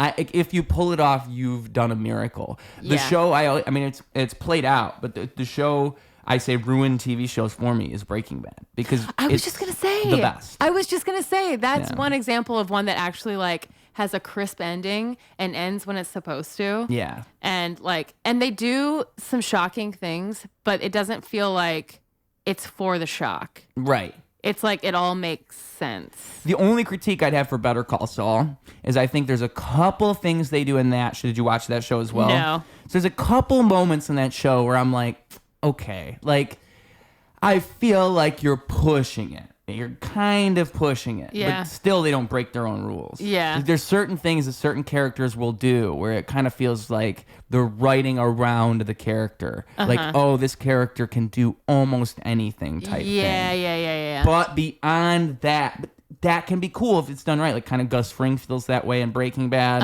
He kind of feels like this character who's always watching and he can do anything. Yeah. And so like the character I'm referring to in Better Call Saul is they'll do certain things with the character Lalo that are like strong choices, but he is the adversary to Gus Fring. That's the idea. It's like Gus versus Lalo. So you could justify it. And that's the brilliance of Breaking Bad's writing in general. Yeah. Is like almost every choice you could justify. Even all the bad things that Walt does. Right. You can create this justification just like the character would. Yeah. And that's the trick that they're pulling on you. You can see his motivation. Yeah. And it makes sense. Yeah. And that's like, I think like that show in terms of like loose threads, that's really what it is that makes me think it's the best, because there's nothing like, sure, like the whole series wraps up, but even like episode for episode, they never really leave too many things hanging. Yeah. Every episode can kind of stand on its own for the most part. Yeah. It's just written really well. Yeah. And all the characters make sense. Right. There's no character where it's like, oh, he wouldn't do that. Right. Because of the way they wrote it, they're writing it organically. They're not writing with the end in mind. They're writing with the means in mind, and the means reach the end naturally. Yeah. Which is the perfect way to do it. Yeah. That show's so awesome. Yeah, dude. that's well said. I also like a show that at the end, like it ties up nicely and it makes you kind of like put yourself in the shoes of the character and make you like happy for them. Okay, I'm not explaining that well, but I guess what I mean, like you kind of like wonder, it makes you like wonder about what they're doing with, it's kind of like a good ending for them. They went through all this crazy stuff and you're sort of like writing their future yourself. I did not explain that well at all. You mean like to have a cathartic end for a character, maybe? Like to properly to take their story and give it a proper conclusion. Yeah, and like okay, so like at the end of Breaking Bad, the rest of his family, I mean, they went through hell, especially Skyler. Yeah. But after that, like it was a good ending for her, and it sort of like made it all worth it, and it was like part of her story and made her a bigger, stronger person. And so like moving forward, you care what she's doing now. Like I was like thinking about like, oh, she has all this money now, and like she can kind of like, and like all this strength, and she can like move forward. I still No, you're right. Yeah, you know what I mean? With the show, that the way that show ends, they kind of had like an impossible corner that they backed themselves in, because like it was like Walt can't win. Walt can't, because the way that they've set it up. Yeah. He's the bad guy. Yeah. So he can't come out on top, but you still want to see the people who didn't do anything wrong not suffer for what he did. Right. And so like with the whole thing they did with the Schwartz and him showing up there and like finding a way to get his money to his family. Yeah. That's a smart move. Yeah. Because that's like the only way he could have possibly gotten his money to his family. Yeah. And that was right off of the last episode where he tried to give it to his son, and his son's like, fuck you, which is the proper way to end that story with the son, because his son wouldn't be like, oh, Dad, it's all cool. Yeah. I don't like, mind I forgive you. You killed all those people, but it's cool. Yeah. You're my dad. Killed my uncle. Like, Yeah, right. fine. No big deal, man. I understand. Yeah. You know, that's what you did Walt you had wanted to hear. Yeah, right. And then he did. Yeah, it wouldn't make sense. But there's to the point where people actually, like, there was a theory, I remember when that show ended, that because it all went so perfectly, there was like the dream sequence theory. People were saying, oh, well, this was all actually a dream sequence. Yeah. And when Walt was in the car, when the cops were coming, he got arrested, and this was all what happened in his mind. And when El Camino came out, that was like them confirming it wasn't a dream theory, and that all was reality. Because people were theorizing. Because, I mean, in a way, it is all kind of perfect. It is all kind of like, oh, so you're telling me he goes back, he gets revenge, he rescues his friend, he gives money to his family. He does kind of win. But the part where he doesn't win is he admits he was a piece of shit. And, like, that's the thing the audience needs to hear, is him saying, he knows. I know. Yeah. It was my fault. Yeah. And it's also him telling all those people who still think Walt was in the right, because those people did exist. He's telling them, no, I was wrong. And that's what Skylar needs for her story to properly end. Exactly. Yeah, exactly. And like, I forgot what I was going to say. Oh, that's such a common theory, like show theory, like alternate reality is like, it's a dream. I've heard that about Friends. Yeah. And that like, it was all, the whole show was just like Phoebe's, like she's like a meth addict, like a homeless meth addict. And for some reason that would have been, I guess, Phoebe's meth, like some type of Phoebe crazy dream. Yeah, exactly. Phoebe fever dream. Yeah. And she like is just watching these 5 friends in the coffee shop all the time, and she's like playing her guitar on the sidewalk, and she's just like creating all these scenarios for them. And I was like, that blew my mind. I was like, that's so crazy. And then I found out about all these other show like alternate like endings or whatever. Yeah. And they're all just like, oh, the show was a dream, or like the show wasn't, was somebody's like imagination. Yeah. And it's like, okay, well, it's kind of like cheap, but like theories like that, I tend to think it's just people with too much time on their hands. People who just think about things too much, Like, I appreciate the creativity of it. Yeah, but don't ruin this for me. Yeah, and in a way, you could take what they're saying and like at least watch it through that lens for fun. Yeah. But like Friends being all a dream that's probably a bit much. That's probably a fever dream in itself to think such a thing. Yeah, exactly. You're probably the crazy one at that point. Yeah, exactly. Like, oh, no, I'm telling you, this thing Joey said in season 3 is a hint. You basically have schizophrenia at that point. Yeah. You're just taking everything as a hint for like this grander schematic of whatever. Yeah. I wish I had that type of creativity to just come up with theories when I watch stuff. Yeah. I don't. I don't either. Yeah. I don't know how people like pull some of this stuff sometimes. Like just like this tiny detail. They're like, oh, that means this. Yeah. Like, right. I would not have thought. Right. Like, yeah. Yes. Or like sometimes I'll read poems and I will not understand what I just read. And then I'll have someone explain the poem to me and be like, oh, like it makes me realize how little I pick up on something. Yeah, like, yeah. Oh, that's what they were doing there? Oh, okay. Right. I did not know that. Like if I watch a movie and I watch the whole movie, I'm like, that was all right. And then I watch this YouTube video explaining the movie. Yeah. I'm like, oh, they did this and this and this. Like, it feels like for a lot of these Marvel movies, you have to, like, do all this homework to even know half the shit that they're trying to show you. Yeah. Otherwise, you, like, won't get You won't get really it. Get it. Yeah. Yeah. So, to an extent, it makes me wonder, like, is it me or is it okay? Is it okay for me not to know? Yeah. Probably fine. Ignorance is bliss. Can I just, like, watch dumbly? Can I just, like, watch and take what they're giving me as reality? Like, when I had Jason Melton on here, he told me that he thinks everything is like all meta now, and like everything is like about the thing behind the thing. And it made it click in my mind, like he's right. You can't just watch the thing anymore, because now they want you to like invest your entire life into everything surrounding the thing, to the point where they'll do things in the thing to point out real life things. Like everything's about being meta now. Yeah. Everything is. Yeah. Everything. Even like the way that like comedians are always on podcasts now is like people know comedians through comedians talking, and so you're actually like, the comedian before you even know their stand-up a lot of the time. Because it's like a meta look at the comedian before you see their comedy. True. Yeah. Or like everything's behind the scenes, or everything's like, oh, this happened with this. I mean, I think that reality has gotten closer and closer to professional wrestling the more and more we move throughout time. We're basically all just in a professional wrestling promo at this point. Okay, go on. What do you... Because it's like, okay. I'm listening. So like in wrestling, there is the fake reality, the planned reality, which is wrestling. That is like the storyline that's playing out on the show. But like more and more throughout time, because in like the 80s and 90s, it was, especially before that, it was right around the 90s is when it started to turn, where it's like the fans buy into the reality that is presented to them. Hulk Hogan and Andre the Giant really are fighting each other.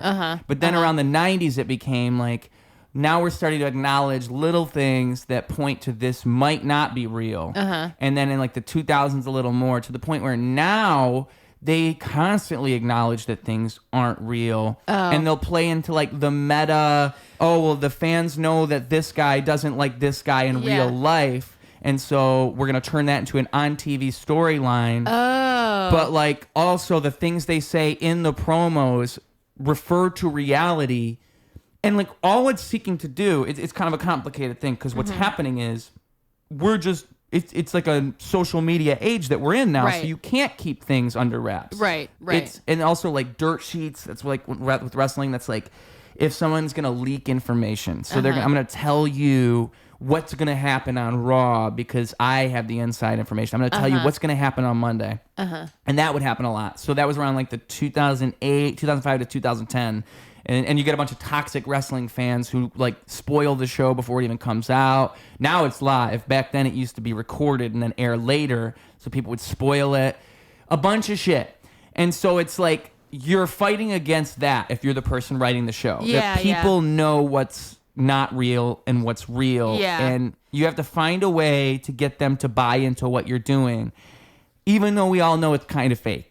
And I think that's what reality is. I think that reality is constantly that. We all know for the most part that like what is being presented to us may or may not be real. But it's convincing us and making us care is the art of anything. It's like politics 101. It's like we all know this might not be real, but I want to believe you. And then you find ways to make me believe you. You know? And we do that with everything all the time, really. Like in a song. You know that it's just a person writing words and saying them over an instrumental, or in comedy, you know it's just a person talking, but to find a way to get people to care is the actual craft, to get people to believe it. To like buy into it. And that's like when I try to sell wrestling to people to get them to understand why people like it, this is what I say. Because I really think there's something about that is beautiful. You know, everything's like storytelling in this magical way. And it's all about convincing people of something that's not real. Like if I'm going to cut a promo on like candles, I come out there, I'm a heel, right? You people out here tonight in Kansas, I hate this city. I hate this city so much. And I don't hate this city because of any particular reason in the city. I don't hate this city because of your terrible sports teams. I don't hate it for any of that stuff. I hate it because every time I come here, I see a bunch of people, and all these people just constantly disappoint me. And I see some faces in this crowd tonight that remind me of the idiots I see here in Kansas. And tonight I brought out this candle, and I'm going to light this candle because I can barely smell right now. All I can smell is the filth of you people. You see? And that's the magic. It's beautiful. It's a beautiful thing. You could do improv. That's what I'm saying. I'm built for this. Yeah, exactly. That was very good. Thank you. On the spot. I used to do that. I had my friends like give me something to cut a promo about, and then I would like make it a thing, you know? I'd be like, but like you got into character and like you make it through the character. You have to believe yourself. Yeah, that's exactly. It. You got to buy into what you're saying, or else they won't believe you. Yeah, you know? Yeah. And like with wrestling, again, like what the interesting thing is, you're playing on expectations. So like John Cena just turned heel. That was like a big thing in the wrestling world. And we all know it's not real. But John Cena becoming a bad guy is exciting because he's been a good guy for so long. He's on his retirement run. So now it's like we all know John Cena is great at promos. How is he going to go out there and justify that he turned into a bad guy? Yeah. And his job too now is the audience is naturally going to be on his side because we want to see him become a bad guy. Yeah. So he has to find a way to make you not like him, even though you're primed to like him. And also justify it. So like in the storyline, I'm hanging out with you and then I just start punching you in the face and we're getting in a fight now, but I'm the bad guy because I punched you for no reason, seemingly. But then the next week I have to explain myself. And so now I have to create some improv reason for why it's okay that I punched you in the face. Right. I have to Walter White myself. Right, exactly. Yeah. Because otherwise we're like gaslit and we like, there's no satisfaction in like this like random action. Yeah. Yeah.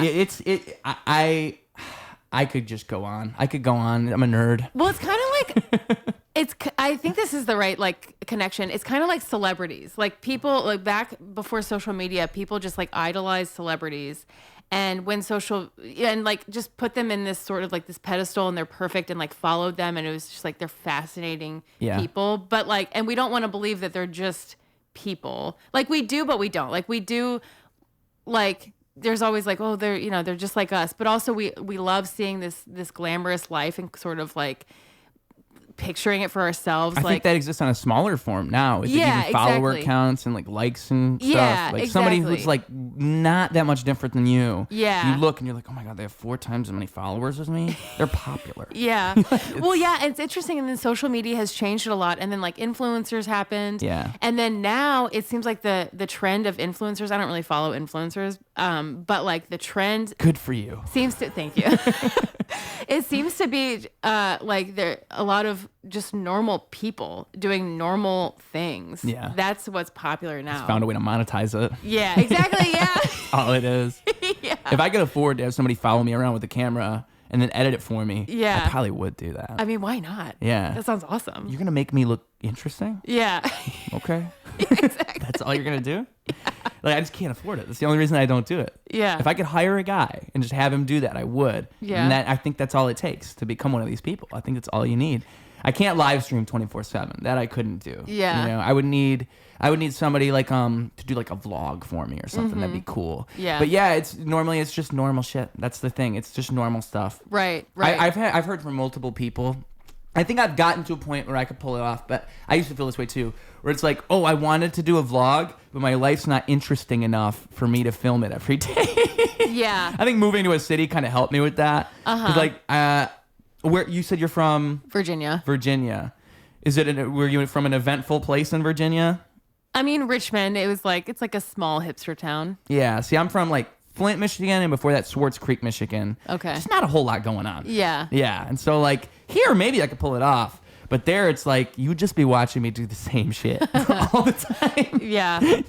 Not very eventful. I think you have, I mean, I don't follow influencers, so I don't really know what they vlog about or like what they talk about. But I think that you have to like make yourself seem interesting because nobody is really all that interesting. I think we're all just like normal people. I would guess it's kind of like comedy, where it's like I have to shape a version of myself based upon what people seem to react to. Mm-hmm. So like in comedy, you can be yourself, but really what usually happens is you become an elevated version of yourself. Oh, of course. Yeah. Like I can't just be myself. Yeah. People think it's funny when I do this or when I pause like this or little things.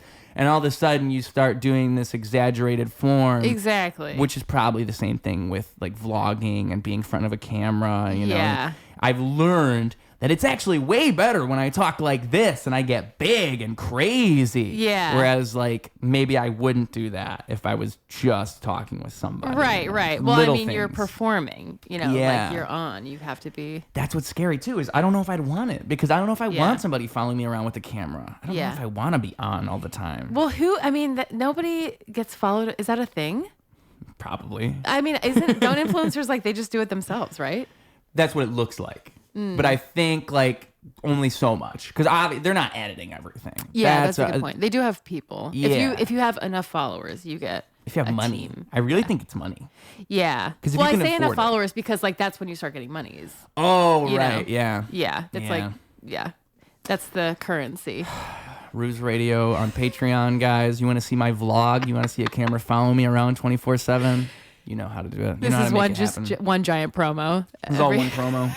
I'm just trying to make money. I'm just trying to extort people. Yes. That's all it is. I just figured out the right way to do it. Yeah. Very organic. Thanks. You gotta be creative these days. Like the Black Mirror episode. The Which one? Common People. That's the only one I watched. The most recent season.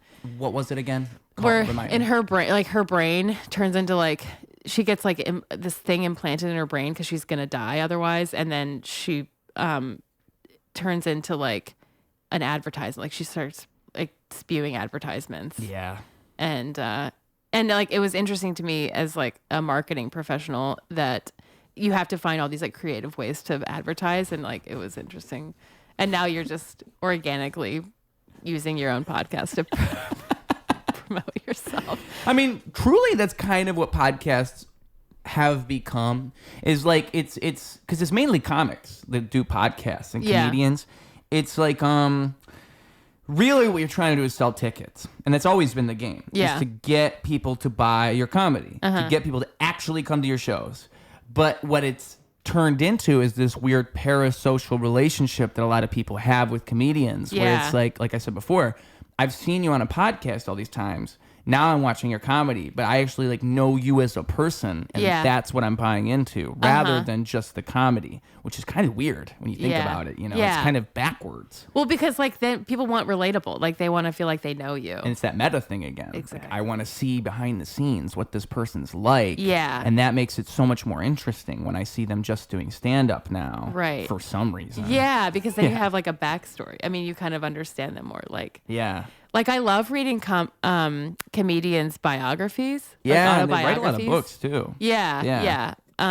Because like then you just like really have a fuller context of what their life is like. And like the psyche that they must have when they're doing that comedy. Yeah. Right. And I feel like Amy Poehler has one. I'm trying to think, there's a few. Tina Fey has one. There's a couple I have around here. I got all these books off camera. I know I've got a couple of them here. But yeah, that is interesting to me. That's really like, that's why I started listening to like podcasts and all this stuff in the first place. To me, it's interesting to understand the framework of people, to better understand the decisions that they make and the things that they're doing. Like to actually see how they think does inform all those other things in this cool way where you can go back and look at the other stuff they're doing and realize like what it took to make that person, you know? Yeah, exactly. And the sensibilities that they have outside of that is interesting. Right. Yeah. Because like, again, you just like see them on stage and you're like, they are very clever and funny and like they write great jokes, but you don't like think about, I mean, the years of comedy and trauma and just like stuff that's made them this way, and it's I find it very fascinating. Artists in general, like what I've observed generally speaking is that most artists are like tortured in some type of way. It's just what it is. Like you don't get the person that wants to create things all the time unless they've experienced something that put them there. Almost always. It's just different for everybody. Yeah. Most comedians are like, they seek for approval for some reason. Like something happened that made them want the approval of this audience. Because why else would you be constantly fighting for that? Yeah. If you were like a normal person per se, whatever that is, you wouldn't care. Right. You would probably not even think either which way. But a comedian feels very personally about the responses that they get from an audience. Yeah. And then also, it's like the want to make people laugh, the want to bring joy to people probably comes from some form of deficit, whatever that is. Yeah. Almost always that's the case. Yeah. Again, like it's the approval. Yeah. Yes. Like, yeah. Yeah. Okay, here's my question. Actually, like nitpicking what you said, comedians want to make people laugh. Do they really want to make people laugh, or do they want to be funny? Like, do they want people to enjoy what they're saying? Like, laugh at what they're saying? Probably more so the second one. Yeah. But how you would justify it is the first one. Right. If you were asked, you would say, I want to make people laugh. Yeah. I've always thought that when I hear like interviews with comedians and they're like, I've just always, even when I was a kid, I loved making people laugh. Like, but I'm like, I don't think you like making people laugh. I think you like feeling that validation of people laughing at you. Right. And what you thought and said. Yeah. Yeah, like it gives a value to you. Yeah, like it's like, exactly. oh, I am worth it because these people do respond to me. Yeah. I mean, like with music, because I only say that because I know for a fact with me. Yeah. The reason I started writing things ever was because like it's the one thing I know where I can do it and I can produce. I can just produce something that is one, bound to get a reaction. For another thing, it validates me as a person. Like it tells me that I can do that, and I can do that in a way no one else can do that, and I always have that, and I can hone it, and I can make it better. Yeah. But it's something I'm in control of, you know, and I can make that happen. Yeah. And it's like and it gives me a purpose, like a sense of purpose. Like to know that I can do it elevates me, and that I think a certain self-awareness is like essential for stuff like that, because it's not just about other people. It is ultimately selfish a lot of the time. Yeah. Which is okay. Right, which is okay. Yeah. Yeah. Do you feel that way more with comedy or music? Like the fulfillment, that kind of like personal. That's a hard question because I think they're so different. Yeah. Like I think a song kind of can stand on its own. Like I could write a song and that song could be everything I want it to be. And if that song makes one person feel one way, the song did what it was supposed to do. Yeah. Whereas like comedy is so much more codependent by nature. Yeah. I can write a joke, but that joke is so dependent on the air in the room that day. Yeah. Which is so like how different. other people are feeling. Yeah. Yeah. Exactly. And there's a million ways that could go wrong to the point where if it goes right, it's like you're riding lightning. Like you've managed to do the impossible. Yeah. Yeah. Yeah, exactly. Yeah. And so like I feel like comedy would be more so like that because it's so codependent. It's just by law, you can't escape it. It's always going to be that. I feel this weird addiction to comedy. Like I can't explain it, but like whenever I do comedy or like haven't done it in a while, I just feel this like, if I haven't done it in a while, I just like feel this like, or like I need to do it, or like, and then even if when I go up and even if I bomb, I just feel this like this sense of like satisfaction. Yeah. Of like getting it done. I don't know. Like I realized that like one time I was out with some coworkers and we were across the street from an open mic downtown, and I was like, I could just like go over there right now and just like do a set like really quick. Like I could just get on the list and just go do it. Hey, you guys won't mind if I just disappear for an hour? I like literally did that. So I was like, guys, I will be right back. And I literally went across the street and asked to get on the list, and I went up and I did a set and I left. And it was like, it was such a weird, and they were like, are you an addict? Like it was so strange. It's like if you're out to eat and there's a bar across the street. Yeah. I was like, am I okay? It was such a strange, like. It's a good addiction. Yeah. That's a good addiction to have. Yeah. Because ultimately, you are progressing over time. Ultimately, you're trying to work at this bigger picture thing. Like, the one thing I like about comedy in particular is that it seems to have a forward-thinking mindset all the time. Like, of course, you'll have comedians who will go and they'll just fuck around at an open mic. They're really there just to hang out. But you'll also, under all of that, there's this constant urge to sharpen your material and get better. That's what open mics are for. Right. Where like a music open mic isn't like that necessarily. A music open mic is more like we're all just here to show each other music and practice, and hopefully there's somebody here who might be able to do something for us. But otherwise, it's just a hangout, and I'm just showing you my songs. Whereas comedy, you are always sharpening something. So like if you know the opportunity is right there, by all means, you know, like I think comedy's different in that, you know, right. It's constructive. Yeah. You actually know it's better if you do it than if you don't. Yeah, or exactly. music, it's like I could write this by myself. I just need the right crowd to show it to. Right. It's the same song. Right. Yeah. But you're still like, you can just like do it here, and like you're not gonna. I mean, because like I don't know, I don't play music, but when you write a song, then do you want to present it to people, and then do you take that? Their reaction and change anything, or no. you just okay? Because I know that your like sure, there's little things like I could get the gist of something like So say if I have like a set and it's a 10-minute set. Oh, that transition didn't work. Oh, that transition didn't work. Yeah. So that's kind of similar. Yeah. Like there are little things where I'm like, oh, that kind of killed the flow of things. Yeah. You could do that. So you just rearrange stuff more than. Yeah, but it's more like the outside, like random little things on like the bigger scale. That's the stuff you're gonna change with music. Whereas like comedy, it could be as simple as like a pause. It could be stuff about timing and little things. Because again, it's so codependent.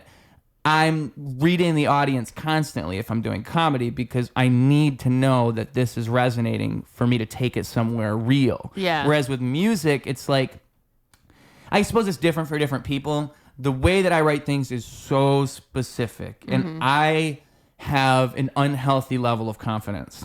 So it's like, if you didn't like it, I just feel like you were wrong. Yeah. You know? And actually, that's what scares me away from comedy, is I know for a fact, like, I'll probably take that mindset into comedy and then just be awful for a year. Yeah. You know? Like, you guys don't get it. I'm really funny. You know? That's most white male comedians, so that makes sense. Yeah. They should just all be rappers. That's what I think. Just join me. Yeah. We'll start an army. But I mean, like, yeah, it's something where it's not quite the same. Like, there's little things. Again, there's little things. Like, one thing I'll catch myself doing a lot is because I'm trying to remember all the words and focus, I'll like look down, or I'll pick a spot and I'll kind of look away. Whereas what I should be doing is boom, boom, boom, boom, boom, boom, like moving around the audience constantly. Yeah. Because that makes people feel like they're a part of it. I'll see things like that I do, which is like anything you do in stage performance. That's why you have to just perform. Right, exactly. You'll catch yourself doing things. Yeah, exactly. Yeah, someone was like telling me one time, like, he doesn't do open mics unless he has new material, but because he says it's pointless, and like, you know, that's fine for him, but like for me, I mean, I try to do new stuff as much as I can, but I also sometimes just go up to get comfortable doing, like, being in front of people. Yeah. Even still, like, especially in the beginning, I didn't particularly care that much about, like, I mean, I cared about like my jokes, but I also was just like trying to get comfortable, because stage presence is such a big part of it. And then it also makes it easier to sort of like flow with what's going on, if you're comfortable, and like call out something. Yeah.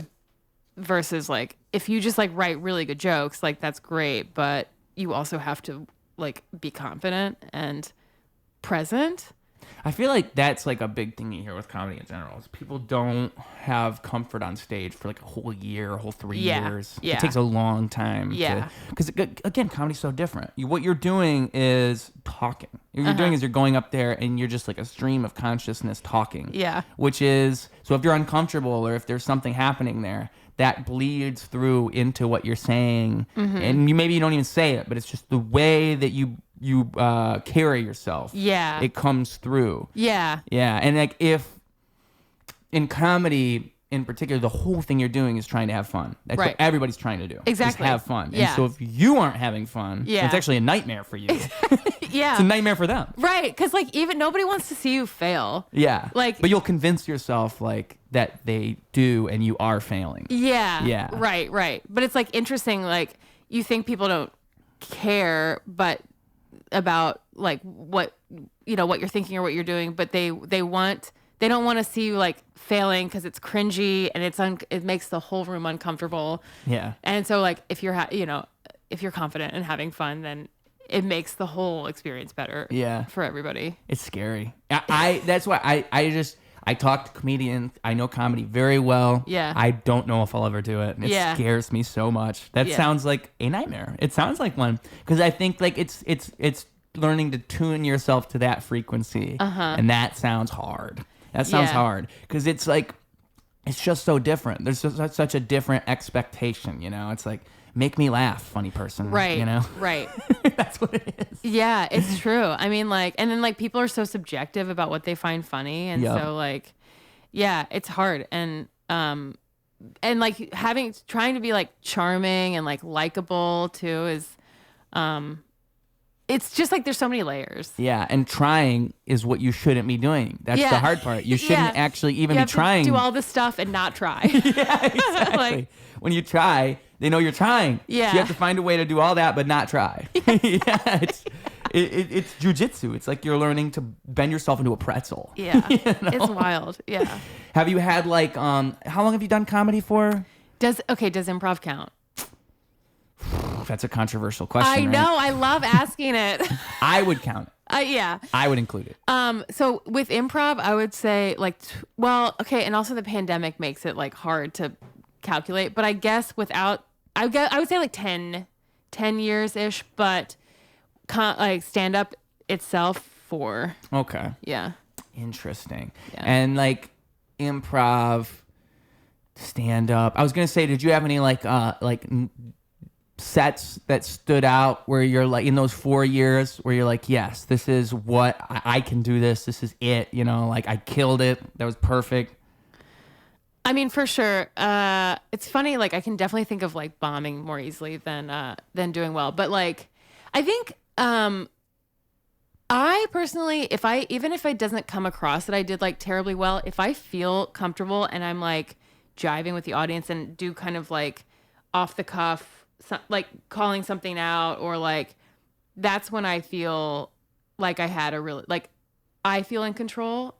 And even if it wasn't like the best set ever and people like thought it killed, if I feel like I am in control and feeling good up there, then that feels like a success to me. You know what I mean? Yeah. Like I had a show at Second City one time, and it wasn't like amazing, but I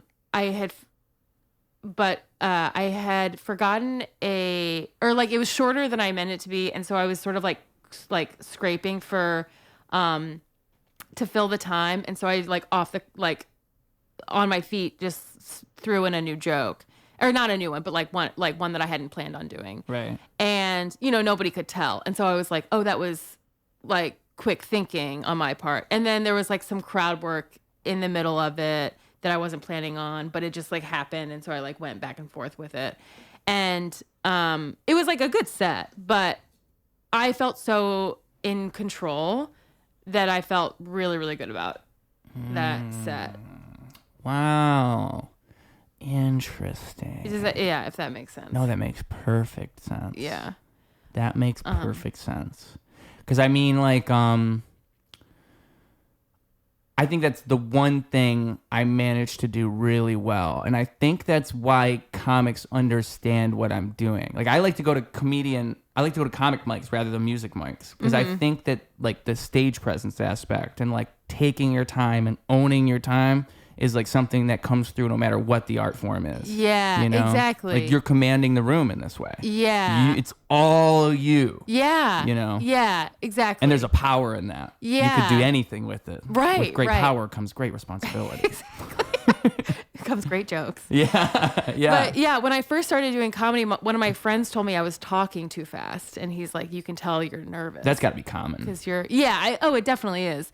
But it was just like when I feel like I can actually, when I'm in control of what I'm saying rather than like rushing through it, that's when I felt like I was getting better. And you're not like you're not fighting with it. You're not like, oh, let's get through this. Right. It feels like more like there's a flow, like a natural flow. Yeah. I'm here just talking to you, just telling some jokes. Which is what it's supposed to be. Again. Right. Yeah.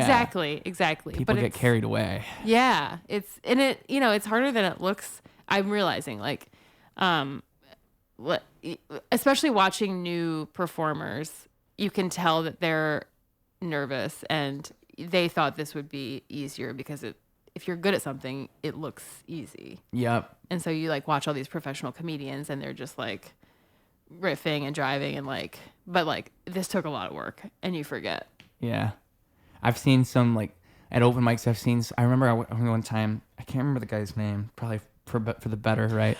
And he was up on stage and he had like the joke book, which is fine, you're at an open mic, but it was the way that he handled himself when he would say a joke, Be like, okay, that didn't work. Okay, that didn't work. He like flips through 5 pages. He's like nervously flipping through the pages. Yeah. All of that is like, I'm just feeling such like fear for him. Exactly. Yeah. Because again, nobody wants you to fail. But you can tell he thinks he's failing. Yeah, exactly. And this is an open mic, dude. Yeah. Like, these people don't care. Yeah. This is the room where you can fail comfortably. Yeah. It's okay. Yeah. But he's like created this scenario where this open mic is so important. Yeah. And you're failing and this is bad. Yeah. Yeah. Which makes it like the pressure is like even harder on you. It amplifies everything. Yeah. Yeah. Well, like I used to try, I mean, I still do sometimes, but when I first started, I would sometimes go to mics and try to bomb. Because like, which sounds crazy, but I wouldn't like try to bomb, but I would do jokes that I knew weren't like fully fleshed out or great. And I would just like go up and do them. And then again, they bombed. And I just was trying to get used to bombing and used to sort of like used to the silence. And because I realized when I would bomb, I would start talking faster or just like, get nervous. Right. And you could tell that I was like panicking like that guy. It's like exposure therapy. Yeah, exactly. Yeah. And so I was like sort of trying to get more used to that feeling so that when I would bomb on accident, it wasn't as obvious and I could kind of recover more smoothly. Yeah. Rather than, like showing the nerves. Like, don't show your emotion. On stage. They can't know. What they don't know won't hurt them. How I'm freaking out inside.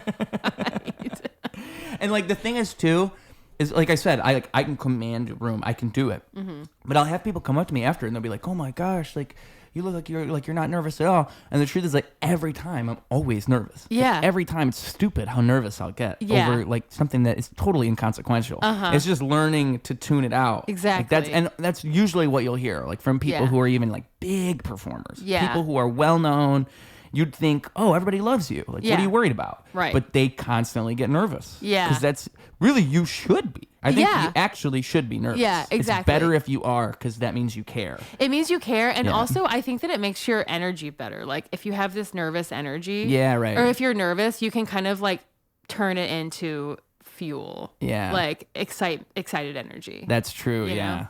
But that's easier said than done. Yes. Yeah. To have the metamorphosis occur like that. Yeah. Transform it. I actually don't think it's easier said than done because I think that you're already feeling emotions. You're feeling nervous. And so like you get on stage and you just kind of like, you're already like in a heightened state. Right. And then you just start performing and it's just energy. It's probably your improv brain talking. Yeah, maybe. Because that's improv again. Like it forces you to think that way. Yeah. That's why it's good. Because like it forces you to think, how do I use this right here for this right now? Yeah. Rather than trying to use this different version of myself or put myself somewhere else. Yeah. This is where I am right now. How do I use this? Because then you can. Yeah. Yeah. Yeah, that's true. Because I mean, I don't know. You can't you can't fake it. Like you can't fake something like that, you know? Like there was something I said in like a song forever ago. I can't remember how I set it up. But it's like sadness is always see-through. Meaning like if I'm in front of you and I feel some type of way, no matter how I try to put it on and like hide it, usually it comes through in some type of way. Like I think it's like why when you see people who are so bubbly and excited and like big, if they have this like inner sadness within them, somehow that still translates. Like someone like Robin Williams. Yeah. Such a big, fun guy. Yeah. But then you'll see him when he's like talking and he's actually sad. And it all kind of makes more sense all of a sudden. Yeah. You're like, oh, it's that duality. Like these are the things that help me understand how broken all these artists are. Right, right. Because you see them and you'd think, oh, that's just a fun guy. Yeah. And then you realize, oh no, he is just super depressed. Right. Just a void. Right. That he's filling. That's a lot of comics, actually. I mean, like, you know, I feel like a lot of comedy is full of sad people. Yeah. It's full of such sadness. Yeah, it's true. It's true. You start talking to comics and you're like, wait. What happened to you when you were 7? Right, exactly. What? It's crazy. Yeah. That's not normal, dude. But honestly, like, that's what drew me to improv and just like comedians, the people that I met through improv and like still to this day. But initially I was so drawn because everyone I had met in my life up to that point was just like kind of bland. I don't know. It's hard to explain. But then I just like met these people and they were all broken in some weird way, or like had trauma, or just had like more emotions than most people, and they had to figure out what to do with them. And I found it so interesting. Like they weren't like this like white bread, follow all the right steps and, you know, follow life as it's supposed to be. Like they had different lives, and like everyone had a different story, and that's what I find so interesting about, I mean, it particularly stand up. Like improvisers are also like their own breed of weird, but like I feel like stand up it's a cult, I'm telling you. But like stand up, yeah, like they've all, I feel like 95% of people who do stand up have like some sort of trauma, like some sort of like something crazy has happened to them, or something just different. Like, yeah. I think again, it's like why I like listening. Like that's how I got into podcasts and all that stuff, is because it's like being a fly on the wall for that type of thing. Mm-hmm. Like you're not talking to them, but you're seeing those inner workings that lead that person to where they are. And it makes me realize, like, you know, those people you see, I see on podcasts, most of these people I've seen, they're not normal people per se. It's all people who have done something. Yeah. And now they're in front of this microphone talking about themselves. Yeah. But like they all have, it's not like a normal person. It's not like if I took somebody from my work and put them in front of the microphone. Yeah. And then we started talking. Yeah. And it's like I've learned too over time that the taste of someone who creates something is going to be so different than like a casual observer per se. Yeah. Like if you're someone who doesn't make art, the types of things you're going to like are going to be so much different than people who do. Yeah. For the most part, because like you have different expectations. You create things. Yeah. And if you're somebody who just kind of consumes things, Yeah. you don't really have the same standards Right, that someone right. like I would have. Yeah. And so I actually, the stuff like dream sequences, when we're talking about that, I get mad. Yeah, yeah. A lot of people just don't even care. They're just Right, they don't right. even notice that it happened. Yeah. Yeah. They're like, oh, that's just another scene. Exactly. I'm like, you don't see what they just did. Well, do you feel that way with music? I mean, you probably appreciate Yes. music on a way different level. Yeah. And that goes too far too. Because Yeah. you'll have people who get so into music theory. And Yeah. like, then you get people who can only listen to jazz because they're so obsessed with the intricacies of music, they can't even enjoy normal music anymore. Yeah, yeah. So that exists too. Yeah. You can go too far in any which direction. Right, But right. it becomes frustrating to talk to people who don't like look at things on that level, because you can't even really have an in-depth conversation about it anymore. Like, Because they're just like, I like this. yeah. Like if you try to explain to them like, listen, this is why people don't like Gabriel Iglesias. Try to explain that to them. Yeah. Or like you try to explain to them why maybe like someone like Ryan Reynolds he's a good actor, but he always plays himself, and that's not great. Yeah. So if you're trying to explain something like that to somebody, but Yeah. they're a casual observer that doesn't really care, Yeah. you could explain all of it. Yeah. It doesn't. Their brain doesn't work like that. Right, They right. just like that Ryan Reynolds is in that funny movie. Right, right. And so it's things like that where I've learned like I'm only satisfied if I talk to people who make things a lot of the time. Because if I get like if I just talk to like my coworkers or my family members about things, it makes me understand how bad things get made. Because I'm like, oh, you guys will just watch anything. Yeah. You guys like everything. Right, exactly. And then you don't like things that I think are good. And I'm like, but what? Yeah, You but don't this know what's was good really about good. this. Is really good. Yeah. Like, no, it's boring. What? yeah. But it's when Jim Balderston was on this podcast, he told me, don't talk to normal people. This is why you don't talk to normal people. Yeah. And this is where the seed got planted in my brain. I'm like, he's right. Yeah. I just have to stop trusting normal people. yeah. I can only talk to exactly. artists and like broken improv comedy people. These are my folks. Right, exactly. They get me. Exactly. That's how I felt. And I don't like saying this to people because it feels like so snobby. And I like all people, I like a lot of people, but like, I just felt like this weird connection with I feel this like connection with people who do comedy or like people who make art, because it just is a different vibe. It's just like, you just bring something. It just felt like I was this is so cheesy, but like felt like I was like unlocking this part of my brain that I had never like been able to use before. Yeah. And I was just like connecting with, I still feel like I connect with comedians, like people who do comedy on a different level than my other friends or like than other people that I meet, like my coworkers or whatever. Like I like them and we get along and I'm like, you know, I love my friends, but like comedians, I just vibe with them in a totally different way. Yeah. And it's hard, you know, to explain. Oh, it's kind of sad because like in my brain, it creates this dichotomy where I'm like sort of dehumanizing people. Like it's not good. It's actually unhealthy. Right. It's not good. Right. That's why I'm like, I like normal people too. Yeah.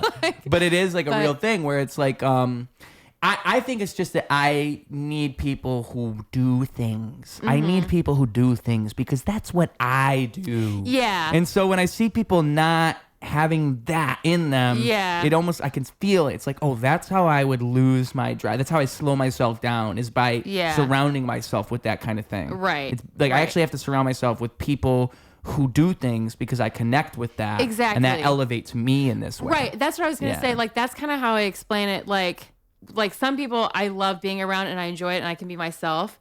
But when I'm with people who are like more creative, it just like, I not only enjoy it and can be myself, it just like brings a new spark to me. And it reminds you. Yeah, exactly. And it like just like fulfills this creative part of me. And this like comedic side of me too, that like it empowers it, like kind of like inflates it. Yeah. In like a fun way. Yeah. You know? like, oh, I like this part of me. Like, I can't really be this around most people. I'm not so bad. Yeah. Because you do that around normal people. Yeah. And you come off as a crazy person. Right. If you're with a room full of people who make art, they just think you're being acting normal. But if you do artistic things in a room full of people who don't make art, you're weird now. Yeah. It's like, why is he rapping? You're like, why is he doing that? Leave us alone. Right. Comedians go, ah! They start cheering for me. Yeah, exactly. Yeah. Like Power Hour. You've been to Power Hour. I love Power Hour. I need to go there more. I think I instantly became like a Power Hour legend because what I did was I took everything they're saying throughout the whenever until I go. I write it all down and then I put it all in one big freestyle and just rap everything they said. And it just blows that room up. That's crazy. That's awesome. Yeah, I love when people freestyle. It's not that frequent. No, but it's like it's the perfect environment. Yeah, it is. And like some people do it and they're like fine at it, but then like when a good freestyler comes up, like I can see you having like. It was funny. Like when I did the first time, I remember everybody was just like, got like confused, like what just happened. And then I remember somebody went up and they said like, "You're not supposed to be good here. You're not supposed to do good." Exactly. Here. Yeah. What's this guy here for? So you went up and just freestyled. Yeah. So it was Rovan that day, and he was asking everybody. How would you kill your ex? Because I think it was Friday the 13th. So it's like, how would you kill your ex? And so now it's my turn to go up. And I know I have this like unexpected element. These people don't know what I'm about to do. So I have to kind of like find a way to make this happen. And so I go up there and he's like, so how would you kill your ex? And so I say, keep that beat going for me. And then I like started to like, I started to paint a picture. So I say like, you know, I wish I didn't record this because my phone was almost dead that day, which is so sad. Yeah. Because this was history.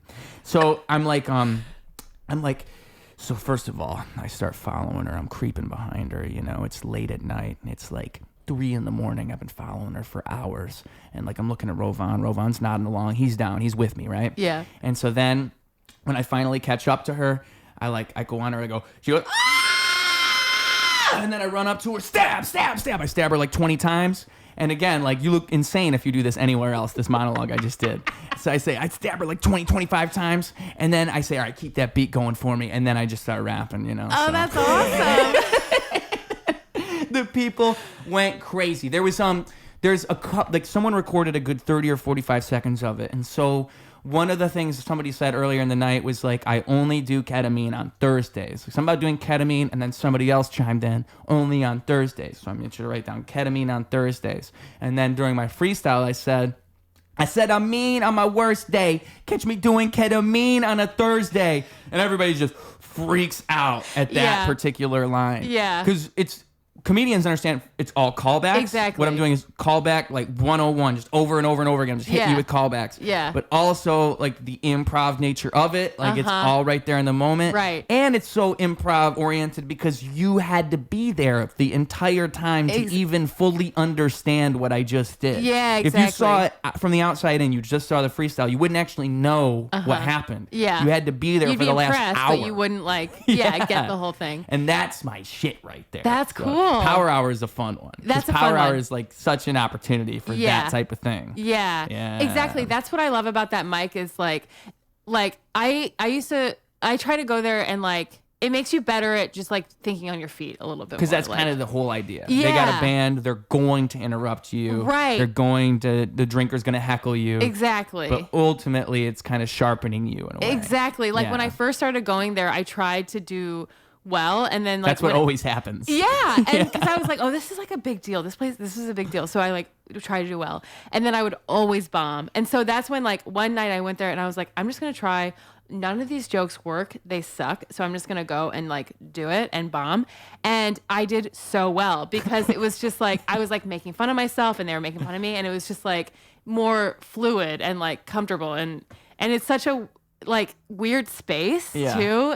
Like one time my friend asked me what I was doing that night because she like was bored, and I was like, I'm in the basement of an American Legion. You're welcome to come. And she did, and she's like, this is what you do on Fridays. But she stayed the whole time because it's like it's weird but fun. I've seen people bring their family, and that's always so funny to me. Like you're bringing your family to the basement where they say slurs. Right. You should not be doing that. Well, Cam Honeyacre, one time he was the drinker, and he brought his family, like his sisters, or maybe he wasn't the drinker. Anyway, it doesn't matter. But like his sisters were there and his dad.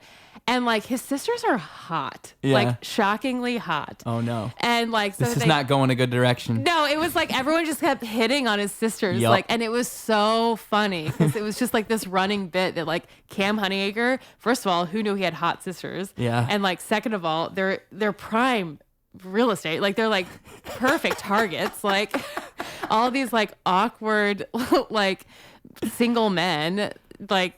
Perfect opportunity. Yeah, an open mic is a dangerous place for a even semi-attractive woman. Exactly. If you're actually like a 10, you got to get out of there. One time, vultures. They are vultures. It's crazy. Well, one time I was there. This is so funny. Like, these two, I don't know why they were there, but these two insanely hot women were sitting at that big round table, and it was a pretty packed night. And nobody would sit at the table. It was just the girls. That's so funny. It was so funny. Like people were like stacked like behind the like in the corner to avoid sitting at the table. Because that's just too scary to sit next to a hot woman. Exactly. Can't have that. It was so funny. That's the broken comedian thing coming out. Yeah. Right? These guys all are terrified of women is what it is. They're terrified of women. It's so funny. It's really funny. Yeah. It's really funny that Cam has hot sisters. Yeah. Next time we get him on the podcast, all right, I'll ask him, so how hot are your sisters? Yeah. Or ask him to bring them. Yeah, just have them sit on the side. Yeah, that's a great idea. Like Power Hour. Right, just right.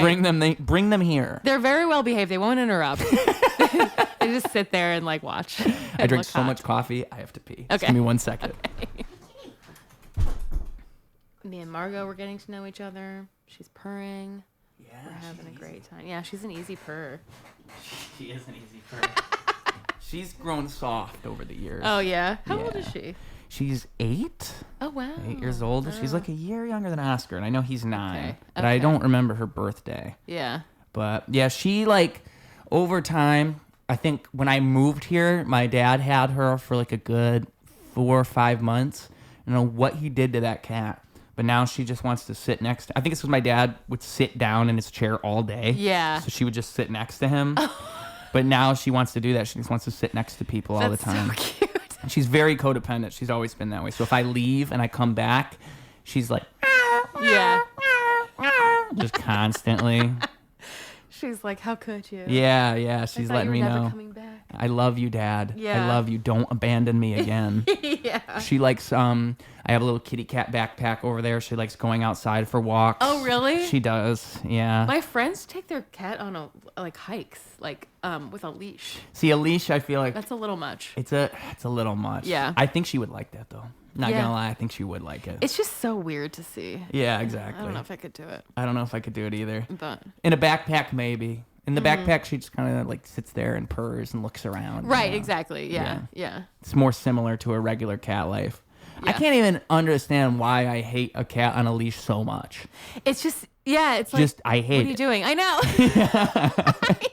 There's no good reason for me to hate it. Yeah. It just doesn't looks- make sense. It looks stupid. It looks stupid. It's like kids on leashes. It looks so stupid. Kids on leashes. But also, I get it. I get it. And I'm kind of on Those board. things wander. Yeah, I mean they really do. Yeah. So I think it's a good thing, but it looks so insane Yeah. that I can't, I I just like I think it's more about the presumption I'm making about the person when I see it happening. Yeah. It's like I'm thinking, oh, you're the kind of person that would walk a cat. I think that's more so what it is than even the Yeah. practicality of it. yeah, 'cause Like- it looks insane. Yeah. Like kids on leashes, it's the same thing. Yeah. Like, yeah, I get it, but you literally, like, you've got these kids tethered to you. Exactly. That's a little crazy. It's a little crazy. But I get it. But I get it. Yeah. I've seen some kids. Some kids are different than other kids. Some kids, you look away for 2 seconds, and they're in the street. They're like Yeah. laying down, doing snow angels yeah, on the road. I mean, they don't have any boundary. They don't have any No. yeah. You put that kid on 5 leashes for all I care. Right, exactly. Well, Get it's it. like one kid, remember the kid that went into the gorilla pin or whatever? Oh yeah, I do remember that. Was that Harambe? Was that Harambe? That was the Harambe. situation? That's Yeah, why I they think killed so. Harambe. Because it was like the 2-year-old, and like the kid was fine, but also everyone's like blaming the mom. But she also had like 4 other kids, and so it's like, okay, I get. If you put that kid on a leash, then like this wouldn't have happened. Harambe so, like, could have not died. Harambe could have survived with a kid leash. That's so basically what we're saying here is if you want to save the apes, keep Put your your kid kids on a on leash. leashes. Yeah. It's the right thing to do. Yeah, exactly. Yeah. Yeah, do the right thing. When I asked you earlier, improv to comedy, you told me a little bit, but you didn't. What's so initiating yourself into comedy? Mm-hmm. How does that happen? Because I mean, there's always like one open mic that you go to that starts everything, right? Yeah. That's always the story. Yeah. And you probably didn't do great. Yeah, the first Mike I did. Yeah. Yeah, well, I was okay, so some of my friends who did improv were like transitioning to stand up or like trying stand up, and so I was like, but I'm so afraid, I'm scared. Like, I'm so used to having like this team of people around me, so like I could never. But then like I don't know, I was like one morning I like was just like writing, and I was like, well, if I did do a set, like what would it look like? And I just like sort of started writing, and then I was like, if I don't do this, there's this one mic at this Korean place called J-Kogi in Richmond that my friends would do stand up at, and I was like, I have to do this on Monday at J-Kogi, because if I don't, I will lose my nerve. And so I did, and it was like, it didn't suck. It wasn't like good, but like it was okay. I did enough, like I did well enough that I wasn't like afraid of doing it again. Right. Like nobody was like giving me a standing ovation, but like it got laughs. It had like substance. And then like in Richmond, it's such a small community. And again, being a female comic, I had so many opportunities. Like I got booked on my first show within a month, just because like they tried to have women on every show. And here's a new girl who doesn't suck. And so I started getting booked more frequently. So that also like gave me a little bit of like fan the flames a little bit, like a little bit of confidence. Yeah, I never really realized that until I had Marco Serino on here recently the second time. And he was telling me, because he's from Amsterdam, and I didn't realize part of what made his success in Amsterdam was that Amsterdam was so small. Mm-hmm. Like when you come to a city like this or any like comedy hub, you face so much more competition and so much. The mentality is just naturally so different. The opportunities you're going to get are going to be so different because there's so many other people trying to do the same thing as you. Right. If you're in like a small market, it's actually easy to kind of corner that market and just do okay. Right. Even if you're not great. Yeah. It makes you feel great. Yeah, exactly. Yeah. And like I feel like Richmond was such a good place to start because it was big enough that there was a mic probably once a night. Yeah. Which is pretty good for a small city. And so I had enough opportunity. But it was small enough that like, I was getting more like seen more quickly, and like more opportunities. And then I moved to Chicago and I was super overwhelmed when I first moved here. I was like, I made a mistake. Like comedy's going to be too hard here. I'm like, I was like, I had it good in Richmond because I was, kind of not like it was like well known in the comedy community because I had been doing it enough and like frequently enough. So it's like, I like left this like comfortable place and now I don't know anybody and I'm not that good and this is hard. But like now, I have so much more opportunity in Chicago. Like it's like a much better scene. Yeah, and there's much more room for growth. Exactly. And it was interesting too, actually. There is something to be said about being around comedy a lot and like seeing people who are good at it. I went to Seattle over Thanksgiving and I did a show. And it was like an open mic show. And I was like scoping out the scene, like seeing what they had. I was like looking on the Facebooks and stuff, like the Facebook pages. And it looked like there wasn't a lot of opportunity. Like there wasn't a lot of mics. There weren't a lot of shows. It just was a harder scene to like, cause I wanted to like check it out. So I did the show and then the mic, like I watched the mic and it was so bad. Like everybody who performed was like really, really bad and not bad. Like their jokes just like weren't hitting. They just didn't know how to structure a joke. It was interesting. And it sort of was a testament to like, if you're around comedy a lot, you get it more, but it just felt like they just didn't really understand it. Yeah. And so it was like interesting to think about. This is a really good scene because people are actually pretty good here because you're doing it so often and you have a lot more chance to like go to mics and try stuff and like. And the standards are different. Yeah, and like see people who are talented. Because if you don't have that, it doesn't matter how many things you see of like the comedy greats and like whatever you watch on YouTube. You still haven't seen in person what it's like to do that. Yeah. Like that Jedi mind trick of constructing a joke. Right. If you haven't seen someone do that, or say like you have friends who you've seen them work on bits. So you've seen them change things over time. Yeah. That kind of stuff will change the way that you look at the format. Whereas like if you don't see that, that would be... But there's a lot of places like that where it's just everybody's probably not great because it's a smaller area. Yeah, exactly. Yeah. And also like not to shit on Seattle because I did actually meet a comic from Seattle after that and I was mentioning that to her and she said the scene is actually pretty good. So this was a very small sample size. Yeah. So like for the record, but still it's like it was just interesting to think about that because we have so much opportunity here, like exposure opportunity. It does. I have heard that Chicago is one of the best cities to get off the ground. I've in heard comedy. That too. Yeah. It's not like you're not really gonna make it here necessarily, or it's harder, but it's a good place to like really get good. Yeah, because it's not really seen as like a city where like there's a bunch of huge comics all here. Yeah. But it is seen as a place where it's a like lot got their start. Yeah, exactly. Yeah. It'd be cool if there was more of like a big comedy scene, but it really seems like that's just LA, New York, and now it's Austin too. Those are like the three hubs. Whereas Chicago's kind of like the fourth wheel. I was gonna say it feels like the runner up.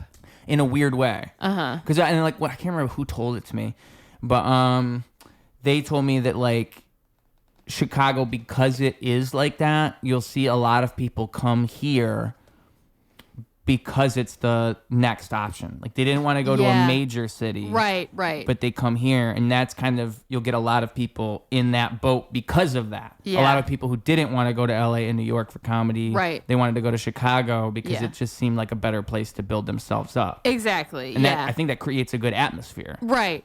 I think ultimately Chicago is kind of an art-based city. So through that, you get that natural inclination towards like creation, you know? Yeah. It's designed around that. So much of like the skyline is even artistically inspired. Yeah, exactly. Yeah. Even the buildings are artsy. Like Exactly. Yeah, exactly. I think that's the type of headspace you need to be in. But it is interesting to me that it never like breaks through. Like there's little things that have, like I think Roast Battle has a lot of potential for like getting more and more of a mainstream audience. Like I think if they keep doing what they're doing, they just keep bringing in bigger names, and like that's gonna put more eyes on it. And maybe one day it is like the one show in Chicago with 1 million followers, and consistently all these big people come through. Because right now it's starting to get there. Like I think that's where we're at right now. Yeah. But I think that's one thing that's very promising. I'm trying to think of other stuff that's on that same level of like it could have big commercial appeal to bring people to the city, because that's what you need. Right. If you really, or you don't need it and you just keep it how it is, because that's also nice. Yeah. I think it was, I can't remember what his name was now, but he was telling me, I think it's Josh Glore. And he was saying how Chicago is kind of cool because it's that. Because you can be under the radar, but you can still have all the success. Yeah. But there's not all that pressure that comes with that success. Like even when you're doing good here, you don't have to be this big name that's like a nationally known name to do well. Right.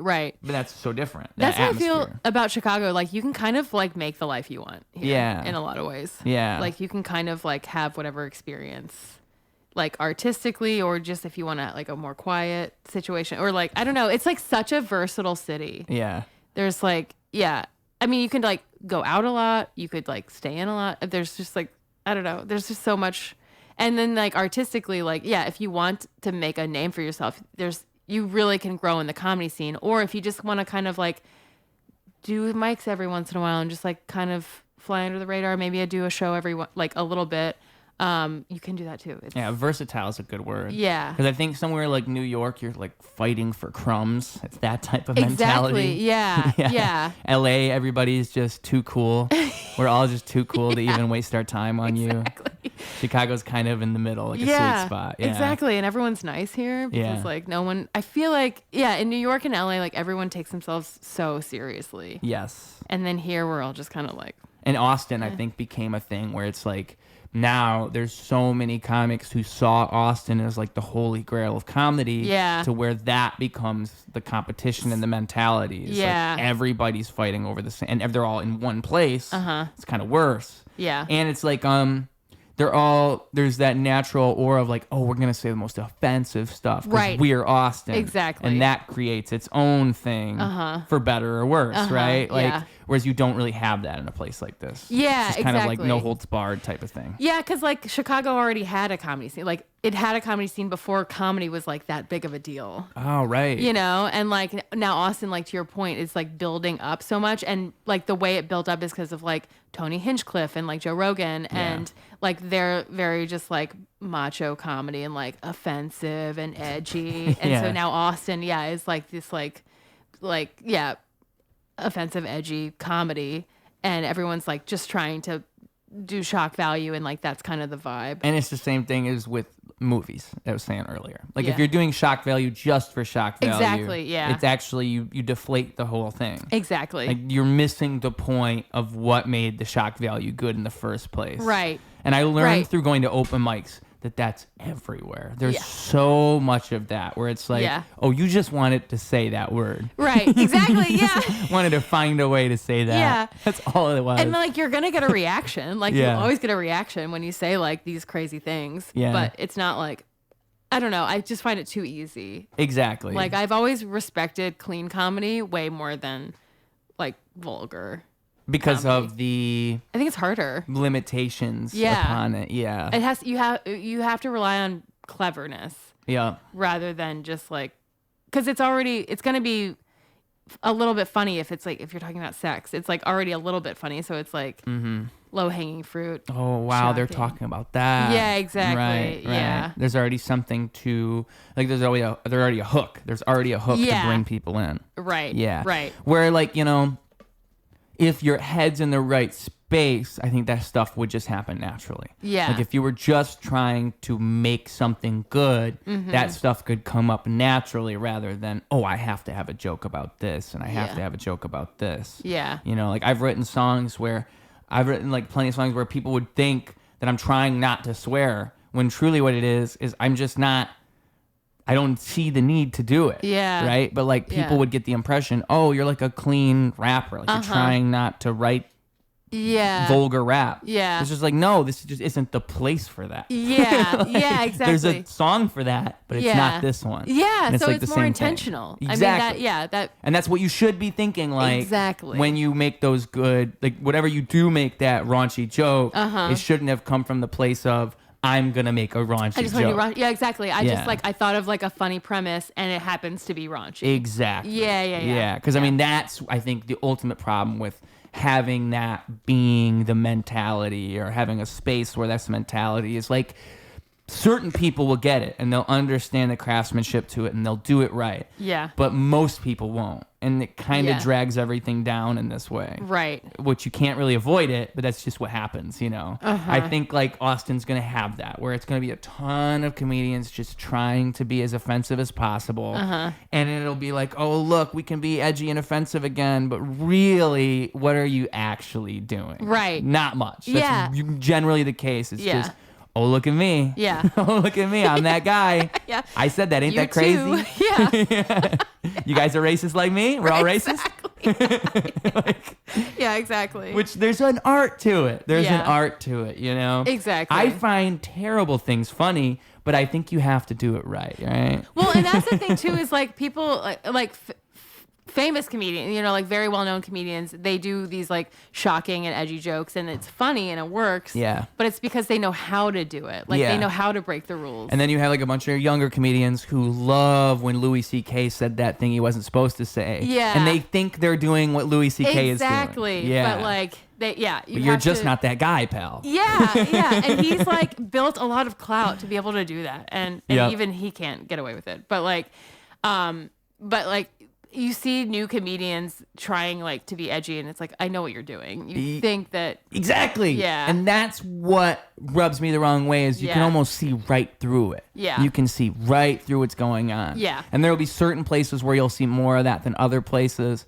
I think Power Hour can get that. I think Red Room gets that. I haven't been to like a million mics, but I'm sure there's so many more I could list if I just had the knowledge, And I'm not even talking shit about these mics. I just think that like the aura of like openness and like, oh, we can do whatever automatically attracts the people who are like, oh, you're going to let me say whatever I want? Yeah, exactly. Oh, you just wait. You're going to regret this. Yeah. Exactly. I think once at Red Room, I saw like, it was funny because before this, I had this experience. I was thinking like, these people are exaggerating. There's no way that it's like I get it. They're saying it's misogynistic, but like, they're probably just thinking that. And then I go there and it's like 10 guys in a row, like, oh, women, right? And I'm like, oh, okay, I could see how this would be exhausting. Yeah. Like, you guys are clearly, you just want to talk shit about women. Yeah, exactly. Yeah. There's not even a good joke here. Yeah, exactly. I feel like people use comedy to vent and like as therapy. Yeah. And it's like, okay, And I know you can't afford therapy. Power but like, to you, right?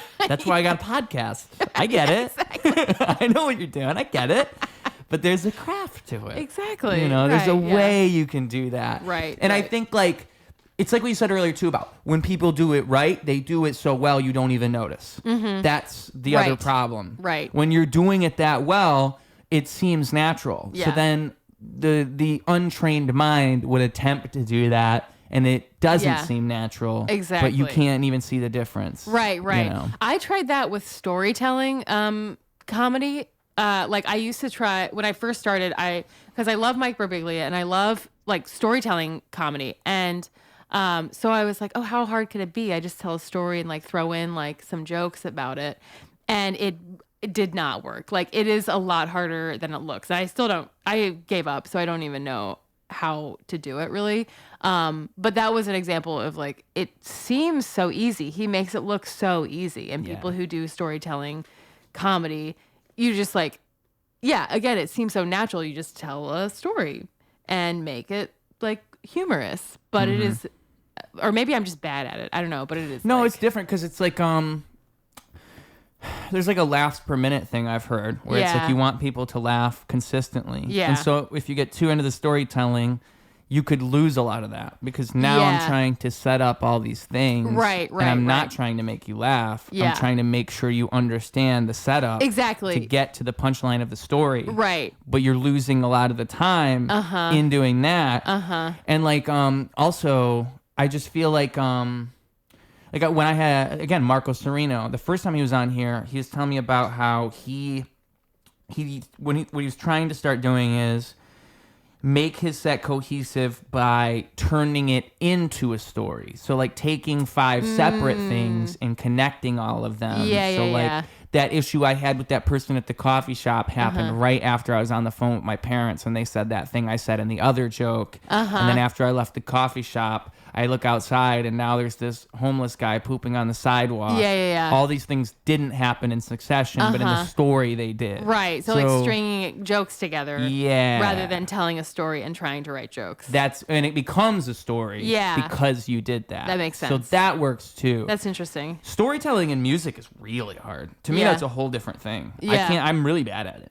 Like this is going to be a grand narrative and I want to write everything purposefully, but it all has to like first verse is this. We have a hook. Second verse is this. Yeah. Because like if you do a good storytelling song, a lot of the time the hook kind of gets repurposed. So like it meant one thing at first, but now it means something else because you heard the whole story. Yeah. And also the story has to have a good narrative. Yeah. What is that narrative? Yeah. Yeah.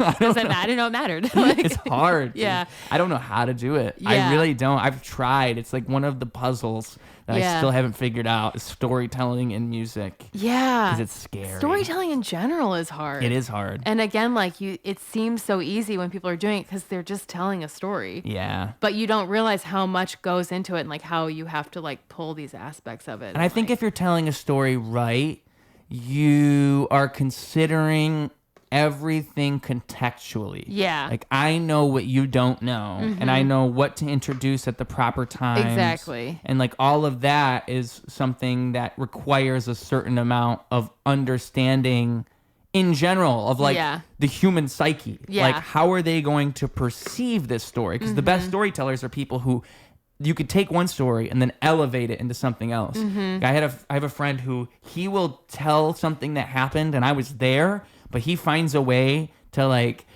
oh, we was running like 25 miles per hour. Yeah. I was so tired. I was sweating. I thought I was going to pass out. Like, bro, that is not how it happened. Yeah. But like, but the way he told it was so much better. So entertaining. Yeah.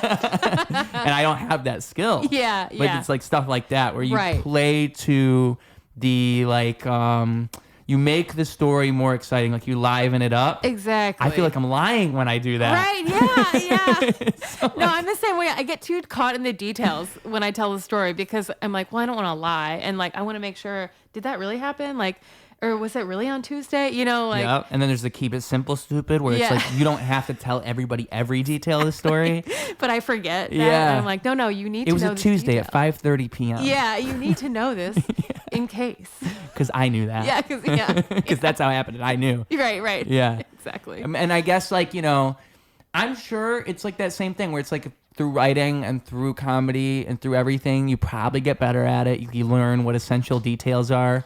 But for me, storytelling is the big, hard one. It's the big, to understand what is essential. Yeah, you know? Right. Because pacing is like one of the most important parts of all of it is understanding what is, I can't remember what the context was, but I read it recently where it's like if you're, it was about writing things and it was saying like, a big part of writing is just knowing what not to put into it. Yeah, that's exactly. a big part. Yeah. Knowing what not to say. Yeah. And knowing what is essential and what's inessential. Exactly. Because if you could have something great, yeah, but you just surround it with all this useless stuff. Right, exactly. And now it's buried inside of there. Yeah, and that's what I'm saying. Like as I've been writing like more and more in the years, like that's something that I learned is like there's so many like punches and like bits of humor that you could add in, and they are funny.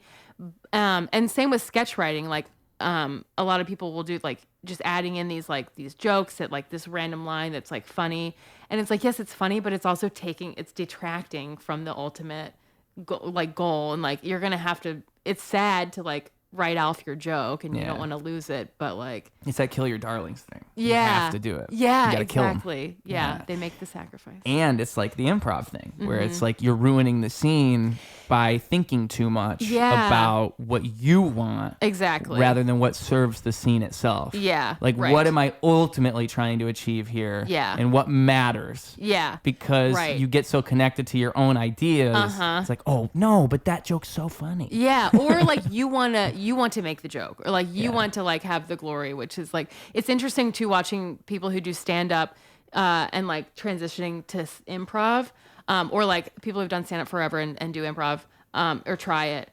Like a lot of times they're not that good at it at first because they're used to being the ones to like find the button or like find the punchline or like do the joke. And they start stealing scenes. Yeah. And then it's like, well, improv, like sometimes you're going to do an amazing scene, but you're not going to get any laughs, but you're like supporting your scene partner. Yeah. And like setting them up for the laughs, and like so you may not be getting any glory, but you are doing a great job. Yeah. You know, like this part of your role is to gift them. Is to gift them. Gifts. Exactly. Yes. Exactly. Rather than focus on how cool I am. Exactly. Don't you guys see? I'm funny. I'm funny. I can stand up. I mean, like that's one big thing with improv that surprised me when I first learned about it is you're actively not trying to be funny. Yeah. That's one big part of it. One of my improv teachers, he's like, I'm going to give you a gift. Don't be funny. Yeah. Just don't be funny. And it's like, oh, it actually works out way better when you're not funny. It just sounds so wrong when you first hear it. Like, isn't this a form of comedy? Yeah. What are we doing here? Exactly. But it's the not funny stuff that ends up being the funniest stuff. Exactly. Because it's the connections that are funny. It's like the fact that you made the genuine connection of this and this that's really funny, rather than seeking for the laugh, like trying to find it, which is what you're doing when you're doing comedy. Right. Yeah, like stand up. Right, That's exactly. the difference. It's way different. Yeah. I have to get going soon. Boom. I run an open mic. Every Saturday at 4:00 at the store. On Oh my Halstead. gosh. I've seen your cat. Yeah, I know. It's not even my cat, but it's just a cool picture. Oh, whose cat is it? My friend's cat. I was cat sitting one time. Wow. And when I was making the poster, I wanted to find, animals catch attention. They do. So I was like looking for pictures of my friend's animals. And it was my friend's cat, Janet Jackson. And I thought it was a cool picture. Great name. I know. So yeah, at the store, it's a new mic as far as I know. It's new, yeah. Congratulations. Week 6, thank you. How's it going? Good. Good. We're getting a lot of people. Like, we're getting like 20 to 25 comics every week. So I think what happens with mics is I think like at first they have like a boom. I think it's about maintaining that. Exactly, right? Yeah. So I'm expecting it to dip, especially when the summer comes. But I'm hoping we still get momentum, and people have said really good things. So. Just say Janet Jackson will be there or something. Yeah, I know. I should bring her one time. Yeah. The famous cat from the posters. And then she'll be like your star. She'll be like your poster child, you know. Yeah. You could use one. Yeah. That'd be a fun thing for a mic to have a cat there, you know. Yeah. Right. What mic has a cat? You know? None. Power Hour has snakes. That is true. You can see a live rat murder, a mouse murder. Did you see that when you were there? Usually I'm too distracted writing down all the terrible things everyone's saying. I can't actually look at the mouse die. You know, it's a little not too busy. every time, but when it is, it's like crazy. It's like wild. I know. It's nature. It's nature, yeah. That's how it goes. Brutal. So, yeah. But at the very end here, what we always try and do is One, you got a message for the people at home. You got to wrap it all up with a bow. You got to give the kids something to believe in. Now is your chance. You can tell them some of your wise wisdom within inside of your noggin. And also, the second thing we got to make sure you do is tell the people where they can find you on social media. They spent all this time with you. They don't even know where you are anywhere. You got to tell them so they can find more of your things. The floor is yours. Okay. My piece of wisdom, it comes from my improv days. Don't be funny. Just don't be funny. And second, you can find me on social media at rachel.marsh.marsh. .marsh. Yeah. .marsh squared. Yeah. All right. It was a pleasure having you here. Thanks for having me. This was fun. Oh, yeah. Nice to meet you, Margot. Margot and Oscar, wherever that guy is. Oscar. He failed the test yet again, folks. Poor guy. He will never learn. But hope you enjoyed it. Hope you enjoyed seeing Oscar's face for a little bit. Hope you enjoyed seeing our beautiful faces. It's true. Don't be funny. We're going to laugh at you either way. Love you guys. Ruse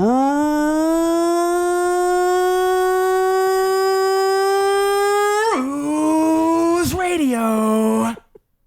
Clocking out. Double down, competition couldn't help him to rock. Missed the whole time, holy fell through the flock. That's an ordinary miracle, wealth to the block. It's a balance in the character that's calm and collect. It's apparent his caricature is lost in